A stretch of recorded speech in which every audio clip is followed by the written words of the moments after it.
ਚੰਗੇਜ਼ ਆਇਤਮਾਤੋਵ ਦਾ ਨੋਵਲੇਟ ਪਹਿਲਾ ਅਧਿਆਪਕ। ਸਿਆਲ ਆਪਣਾ ਡੇਰਾ ਡੰਡਾ ਚੁੱਕ ਕੇ ਦर्रे ਦੇ ਪਾਰ ਚਲਾ ਗਿਆ ਸੀ। ਬਹਾਰ ਜਿਵੇਂ ਆਪਣੇ ਨੀਲੇ ਇੱਜੜ ਭਜਾਈ ਆ ਰਹੀ ਸੀ। ਪਿਘਲਦੀ ਗਿੱਲੀ ਮੈਦਾਨੀ ਭੌਂ ਉੱਤੋਂ ਗਰਮ ਸਿੱਲੀਆਂ ਹਵਾਵਾਂ ਪਹਾੜਾਂ ਵੱਲ ਉੱਠੀਆਂ। ਉਹ ਆਪਣੇ ਨਾਲ ਧਰਤੀ ਦੀ ਬਹਾਰ ਰੁੱਤ ਤੇ ਸਜਰੇ ਦੁੱਧ ਦੀ ਮਹਿਕ ਲੈ ਕੇ ਗਈਆਂ। ਪਹਾੜਾਂ ਉੱਤੇ ਬਰਫ਼ ਤਿੜਕਣ ਪਿਘਲਣ ਲੱਗੀ। ਛੋਟੇ ਛੋਟੇ ਨਾਲੇ ਕਲ-ਕਲ ਕਰਨ ਲੱਗੇ ਤੇ ਫਿਰ ਇੱਕ ਦੂਜੇ ਨਾਲ ਮਿਲਦੇ ਹੋਏ ਤਬਾਹੀ ਮਚਾਉਂਦੇ ਤੂਫਾਨੀ ਦਰਿਆਵਾਂ ਦਾ ਰੂਪ ਧਾਰ ਕੇ ਗਰਜਦੇ ਗੜਕਦੇ ਹੋਏ ਟੋਇਆਂ ਖੱਡਾਂ ਨੂੰ ਭਰਨ ਲੱਗੇ। ਸੰਭਵ ਹੈ ਕਿ ਉਹ ਮੇਰੀ ਜਵਾਨੀ ਦੀ ਪਹਿਲੀ ਬਹਾਰ ਸੀ। ਜੋ ਵੀ ਹੋਵੇ, ਉਹ ਮੈਨੂੰ ਪਿਛਲੀਆਂ ਬਹਾਰਾਂ ਨਾਲੋਂ ਸੁਹਾਵਣੀ ਲੱਗਦੀ ਸੀ। ਉਸ ਟਿੱਬੇ ਤੋਂ ਜਿਸ ਉੱਤੇ ਸਾਡਾ ਸਕੂਲ ਸੀ, ਬਹਾਰ ਦਾ ਸ਼ਾਨਦਾਰ ਨਜ਼ਾਰਾ ਨਜ਼ਰ ਆਉਂਦਾ ਸੀ। ਇੰਜ ਲੱਗਦਾ ਸੀ ਜਿਵੇਂ ਧਰਤੀ ਪਹਾੜਾਂ ਉੱਤੋਂ ਆਪਣੀਆਂ ਬਾਹਵਾਂ ਫੈਲਾਈ ਧੁੱਪ ਵਿੱਚ ਚਮਕਦੀ ਤੇ ਹਲਕੀ ਹਲਕੀ ਛੂਈ ਮੂਈ ਧੁੰਦ ਵਿੱਚ ਲਿਪਟੀ ਹੋਈ ਸੰਤੇਪੀ ਵੱਲ ਦੌੜੀ ਜਾ ਰਹੀ ਸੀ ਤੇ ਰੁਕ ਸਕਣਾ ਉਸਦੇ ਵੱਸ ਦੀ ਗੱਲ ਨਹੀਂ ਸੀ। ਕਿਤੇ ਦੂਰ, ਬੜੀ ਦੂਰ, ਬਰਫ਼ ਪਿਘਲਣ ਕਾਰਨ ਬਣੀਆਂ ਝੀਲਾਂ ਦੀ ਨੀਲਤਨ ਨਿਖਰ ਰਹੀ ਸੀ। ਕਿਤੇ ਦੂਰ, ਬੜੀ ਦੂਰ ਘੋੜਿਆਂ ਦੇ ਵੱਗ ਜ਼ੋਰ-ਜ਼ੋਰ ਦੀ ਹਿਨਹਿਨਾ ਰਹੇ ਸਨ। ਕਿਤੇ ਦੂਰ, ਬੜੀ ਦੂਰ ਅਸਮਾਨ ਵਿੱਚ ਸਾਰਸ ਉੱਡ ਰਹੇ ਸਨ, ਜਿਹੜੇ ਆਪਣੇ ਪਰਾਂ ਉੱਤੇ ਚਿੱਟੇ ਬੱਦਲਾਂ ਦੇ ਟੁਕੜੇ ਚੁੱਕੀ ਲਈ ਜਾਂਦੇ ਲੱਗਦੇ ਸਨ। ਉਹ ਸਾਰਸ ਕਿੱਧਰੋਂ ਆਏ ਸਨ ਅਤੇ ਕਿਸ ਤਰ੍ਹਾਂ ਐਨੀ ਉੱਚੀ ਦਿਲ ਨੂੰ ਚੀਰਦੀਆਂ ਜਾਂਦੀਆਂ ਆਵਾਜ਼ਾਂ ਵਿੱਚ ਪੁਕਾਰ ਰਹੇ ਸਨ। ਬਹਾਰ ਆਉਣ ਨਾਲ ਅਸੀਂ ਸਾਰੇ ਬੜੇ ਖੁਸ਼ ਰਹਿਣ ਲੱਗੇ। ਅਸੀਂ ਤਰ੍ਹਾਂ-ਤਰ੍ਹਾਂ ਦੀਆਂ ਖੇਡਾਂ ਘੜਦੇ ਬਣਾਉਂਦੇ, ਅਕਾਰਨ ਹੀ ਹੱਸਦੇ ਰਹਿੰਦੇ। ਛੁੱਟੀ ਹੋਣ ਮਗਰੋਂ ਸਕੂਲ ਤੋਂ ਪਿੰਡ ਤੱਕ ਦੌੜਦੇ ਭੱਜਦੇ ਜਾਂਦੇ ਤੇ ਸਾਰਾ ਰਾਹ ਟਾਰਾਂ ਮਾਰਦੇ ਰਹਿੰਦੇ। ਚਾਚੀ ਨੂੰ ਇਹ ਗੱਲ ਚੰਗੀ ਨਹੀਂ ਲੱਗਦੀ ਸੀ। ਉਹ ਬੁਰਾ ਭਲਾ ਕਹਿਣ ਦਾ ਕੋਈ ਵੀ ਮੌਕਾ ਹੱਥੋਂ ਜਾਣ ਨਹੀਂ ਦਿੰਦੀ ਸੀ। ਤੂੰ ਹਰ ਵੇਲੇ ਟੱਪਦੀ ਕੀ ਰਹਿੰਦੀ ਏਂ, ਕਾਲੇ ਮੂੰਹ ਵਾਲੀਏ? ਤੈਨੂੰ ਇਸ ਗੱਲ ਦਾ ਰਤਾ ਵੀ ਫਿਕਰ ਨਹੀਂ ਕਿ ਹਜੇ ਤੱਕ ਕੁਆਰੀ ਬੈਠੀ ਏਂ? ਚੰਗੇ ਘਰਾਂ ਦੀਆਂ ਕੁੜੀਆਂ ਕਦੋਂ ਦੀਆਂ ਵਿਆਹੀਆਂ ਗਈਆਂ ਨੇ, ਧੀਆਂ ਪੁੱਤਾਂ ਵਾਲੀਆਂ ਬਣ ਗਈਆਂ ਨੇ, ਤੇ ਤੂੰ ਏ ਕਿ ਸਕੂਲ ਦਾ ਲੜ ਫੜੀ ਬੈਠੀ ਏਂ। ਕੋਈ ਨਹੀਂ, ਤੂੰ ਰਤਾ ਖਲੋ, ਤੈਨੂੰ ਅਕਲ ਸਿਖਾਵਾਂਗੀ। ਪਰ ਸੱਚੀ ਗੱਲ ਤਾਂ ਇਹ ਹੈ ਕਿ ਮੈਂ ਚਾਚੀ ਦੀਆਂ ਧਮਕੀਆਂ ਦੀ ਬਹੁਤੀ ਪਰਵਾਹ ਨਹੀਂ ਕਰਦੀ ਸਾਂ। ਇਹ ਕੋਈ ਨਵੀਂ ਗੱਲ ਨਹੀਂ ਸੀ। ਉਹ ਤਾਂ ਸਾਰੀ ਉਮਰ ਮੈਨੂੰ ਝਿੜਕਦੀ ਝਾਮਦੀ ਰਹੀ ਸੀ ਤੇ ਮੇਰੇ ਬਾਰੇ ਇਹ ਕਹਿਣਾ ਕਿ ਮੈਂ ਹਜੇ ਤੱਕ ਕੁਆਰੀ ਬੈਠੀ ਸਾਂ ਬਿਲਕੁਲ ਬੇਇਨਸਾਫੀ ਵਾਲੀ ਗੱਲ ਸੀ। ਉਸ ਬਹਾਰ ਦੀ ਰੁੱਤੇ ਮੇਰਾ ਕੱਦ-ਕਾਠ ਕੁਝ ਜ਼ਿਆਦਾ ਹੀ ਵੱਧ ਗਿਆ ਸੀ। ਤੂੰ ਹਜੇ ਝਾਟੋ ਜਿਹੀ ਬਾਲੜੀ ਏਂ, ਦੁਇਸ਼ੇਨ ਹੱਸ ਕੇ ਆਖਦਾ, ਤੇ ਤੇਰੇ ਵਾਲ ਵੀ ਲਾਖੇ ਲੱਗਦੇ ਨੇ। ਉਸਦੀਆਂ ਗੱਲਾਂ ਦਾ ਮੈਂ ਜ਼ਰਾ ਵੀ ਬੁਰਾ ਨਹੀਂ ਮਨਾਉਂਦੀ ਸਾਂ, ਪਰ ਮੈਂ ਇਹ ਗੱਲ ਮਨ ਹੀ ਮਨ ਜ਼ਰੂਰ ਕਹਿੰਦੀ, ਮੈਂ ਝਾਟੋ ਤਾਂ ਭਾਵੇਂ ਆ, ਪਰ ਮੇਰੇ ਵਾਲ ਬਿਲਕੁਲ ਲਾਖੇ ਨਹੀਂ ਸਨ। ਹਾਂ, ਤੇ ਜਦੋਂ ਮੈਂ ਵੱਡੀ ਹੋ ਜਾਵਾਂਗੀ, ਅਸਲੀ ਲਾੜੀ ਬਣ ਜਾਵਾਂਗੀ, ਤਾਂ ਫਿਰ ਭਲਾ ਇਹੋ ਜਿਹੀ ਰਹਾਂਗੀ ਜਿਹੋ ਜਿਹੀ ਅੱਜ ਹਾਂ। ਉਦੋਂ ਮੇਰੀ ਚਾਚੀ ਨੂੰ ਪਤਾ ਲੱਗੇਗਾ ਕਿ ਮੈਂ ਕਿੰਨੀ ਸੋਹਣੀ ਆ। ਦੁਇਸ਼ੇਨ ਕਹਿੰਦਾ ਹੈ ਕਿ ਮੇਰੀਆਂ ਅੱਖਾਂ ਤਾਰਿਆਂ ਵਾਂਗ ਚਮਕਦੀਆਂ ਹਨ ਤੇ ਮੇਰਾ ਚਿਹਰਾ ਨਿਰਛਲ ਹੈ। ਇੱਕ ਵਾਰ ਜਦੋਂ ਮੈਂ ਸਕੂਲ ਤੋਂ ਦੌੜਦੀ ਹੋਈ ਘਰ ਪੁੱਜੀ ਤਾਂ ਵੇਖਿਆ ਕਿ ਵਿਹੜੇ ਵਿੱਚ ਦੋ ਓਪਰੇ ਘੋੜੇ ਖੜੇ ਸਨ। ਉਹਨਾਂ ਦੀਆਂ ਕਾਠੀਆਂ ਤੇ ਸਾਜ਼ ਵੇਖਣ ਤੋਂ ਲੱਗਦਾ ਸੀ ਕਿ ਉਹਨਾਂ ਦੇ ਮਾਲਕ ਪਹਾੜਾਂ ਤੋਂ ਆਏ ਸਨ। ਪਹਿਲਾਂ ਵੀ ਕਈ ਵਾਰ ਇਸ ਤਰ੍ਹਾਂ ਹੋਇਆ ਸੀ ਕਿ ਲੋਕ ਬਾਜ਼ਾਰ ਵੱਲੋਂ ਆਉਂਦਿਆਂ ਜਾਂ ਚੱਕੀ ਵੱਲ ਜਾਂਦਿਆਂ ਰਾਹ ਵਿੱਚ ਸਾਡੇ ਘਰ ਆ ਜਾਂਦੇ ਹੁੰਦੇ ਸਨ। ਮੈਨੂੰ ਬਰੂਹਾਂ ਤੋਂ ਹੀ ਚਾਚੀ ਦਾ ਬਨੌਟੀ ਕੰਨਾਂ ਦੇ ਪਰਦੇ ਪਾੜਦਾ ਉੱਚਾ ਹਾਸਾ ਸੁਣਾਈ ਦਿੱਤਾ। ਤੂੰ ਬਹੁਤਾ ਉਦਾਸ ਨਾ ਹੋ ਮੁੰਡਿਆ, ਤੂੰ ਘਾਟੇ ਵਿੱਚ ਨਹੀਂ ਰਹਿਣ ਲੱਗਾ। ਜਦੋਂ ਇਹ ਕਬੂਤਰੀ ਤੈਨੂੰ ਮਿਲ ਗਈ ਤਾਂ ਮੇਰੇ ਗੁਣ ਗਾਏਗਾ। ਖੀਂ ਖੀਂ ਖੀਂ ਆਵਾਜ਼ ਵਿੱਚ ਹਾਂ ਮਿਲਾਉਂਦਿਆਂ ਜ਼ੋਰ ਨਾਲ ਹੱਸਣ ਦੀਆਂ ਆਵਾਜ਼ਾਂ ਆ ਰਹੀਆਂ ਸਨ। ਪਰ ਜਿਉਂ ਹੀ ਮੈਂ ਬਰੂਹਾਂ ਤੇ ਪੈਰ ਰੱਖਿਆ ਤਾਂ ਸਾਰੇ ਜਣੇ ਚੁੱਪ ਹੋ ਗਏ। ਘਰ ਦੇ ਅੰਦਰ ਨਮਦੇ ਉੱਤੇ ਵਿਛੇ ਦਸਤਰਖਾਨ ਉੱਤੇ ਲਾਲ ਮੂੰਹ ਵਾਲਾ ਇੱਕ ਭਾਰੀ ਭਰਕਮ ਆਦਮੀ ਬੁੱਤ ਬਣਿਆ ਬੈਠਾ ਹੋਇਆ ਸੀ। ਉਸਨੇ ਲੂੰਬੜੀ ਦੀ ਖਲ ਦੀ ਟੋਪੀ ਪਾਈ ਹੋਈ ਸੀ, ਜਿਸਨੇ ਮੁੜਕੇ ਨਾਲ ਗੜੁੱਚ ਉਸਦੇ ਮੱਥੇ ਨੂੰ ਢਕਿਆ ਹੋਇਆ ਸੀ। ਉਸਨੇ ਟੋਪੀ ਹੇਠੋਂ ਕਨੱਖੀਆਂ ਥਾਣੀ ਮੇਰੇ ਵੱਲ ਵੇਖਿਆ ਤੇ ਖੰਗੂਰਾ ਮਾਰ ਕੇ ਅੱਖਾਂ ਨੀਵੀਆਂ ਪਾ ਲਈਆਂ। ਇਹ ਮੇਰੀ ਧੀ ਮੁੜ ਆਈ ਏ, ਆਖਾਂ ਮੇਰੀ ਲਾਡੋ। ਚਾਚੀ ਨੇ ਮਾਮੂਲੀ ਜਿਹਾ ਹੱਸਦਿਆਂ ਬੜੇ ਪਿਆਰ ਨਾਲ ਮੇਰਾ ਸਵਾਗਤ ਕੀਤਾ। ਚਾਚਾ ਤੇ ਇੱਕ ਹੋਰ ਓਪਰਾ ਮਰਦ ਨਮਦੇ ਦੇ ਇੱਕ ਸਿਰੇ ਉੱਤੇ ਐਲਹਦਾ ਬੈਠੇ ਹੋਏ ਸਨ। ਉਹ ਤਾਸ਼ ਖੇਡ ਰਹੇ ਸਨ, ਵੋਦਕਾ ਪੀ ਰਹੇ ਤੇ ਬਾਰਮਾਕ ਖਾ ਰਹੇ ਸਨ। ਦੋਵੇਂ ਹੀ ਨਸ਼ੇ ਵਿੱਚ ਚੂਰ ਸਨ ਅਤੇ ਜਦੋਂ ਉਹ ਤਾਸ਼ ਦੇ ਪੱਤੇ ਸੁੱਟਦੇ ਤਾਂ ਉਹਨਾਂ ਦੇ ਸਿਰ ਅਜੀਬ ਤਰ੍ਹਾਂ ਹਿਲਦੇ। ਸੁਰਮਈ ਰੰਗ ਦੀ ਸਾਡੀ ਬਿੱਲੀ ਅਸ਼ੋਪਲੇ ਜਿਹੇ ਦਸਤਰਖਾਨ ਦੇ ਨੇੜੇ ਗਈ ਤਾਂ ਲਾਲ ਮੂਹੇ ਨੇ ਆਪਣੀਆਂ ਹੱਡਲ ਉਂਗਲਾਂ ਨਾਲ ਇੰਨੇ ਜ਼ੋਰ ਨਾਲ ਬਿੱਲੀ ਦੇ ਸਿਰ ਉੱਤੇ ਪਟੋਕੀ ਮਾਰੀ ਕਿ ਬਿੱਲੀ ਦੇ ਮਿਆਂਕ ਨਿਕਲ ਗਏ ਤੇ ਉਹ ਭੁੜਕ ਕੇ ਇੱਕ ਪਾਸੇ ਹੋਈ ਤੇ ਦੌੜ ਕੇ ਕਮਰੇ ਦੀ ਮੁਨੱਕਰ ਵਿੱਚ ਬੈਠ ਗਈ।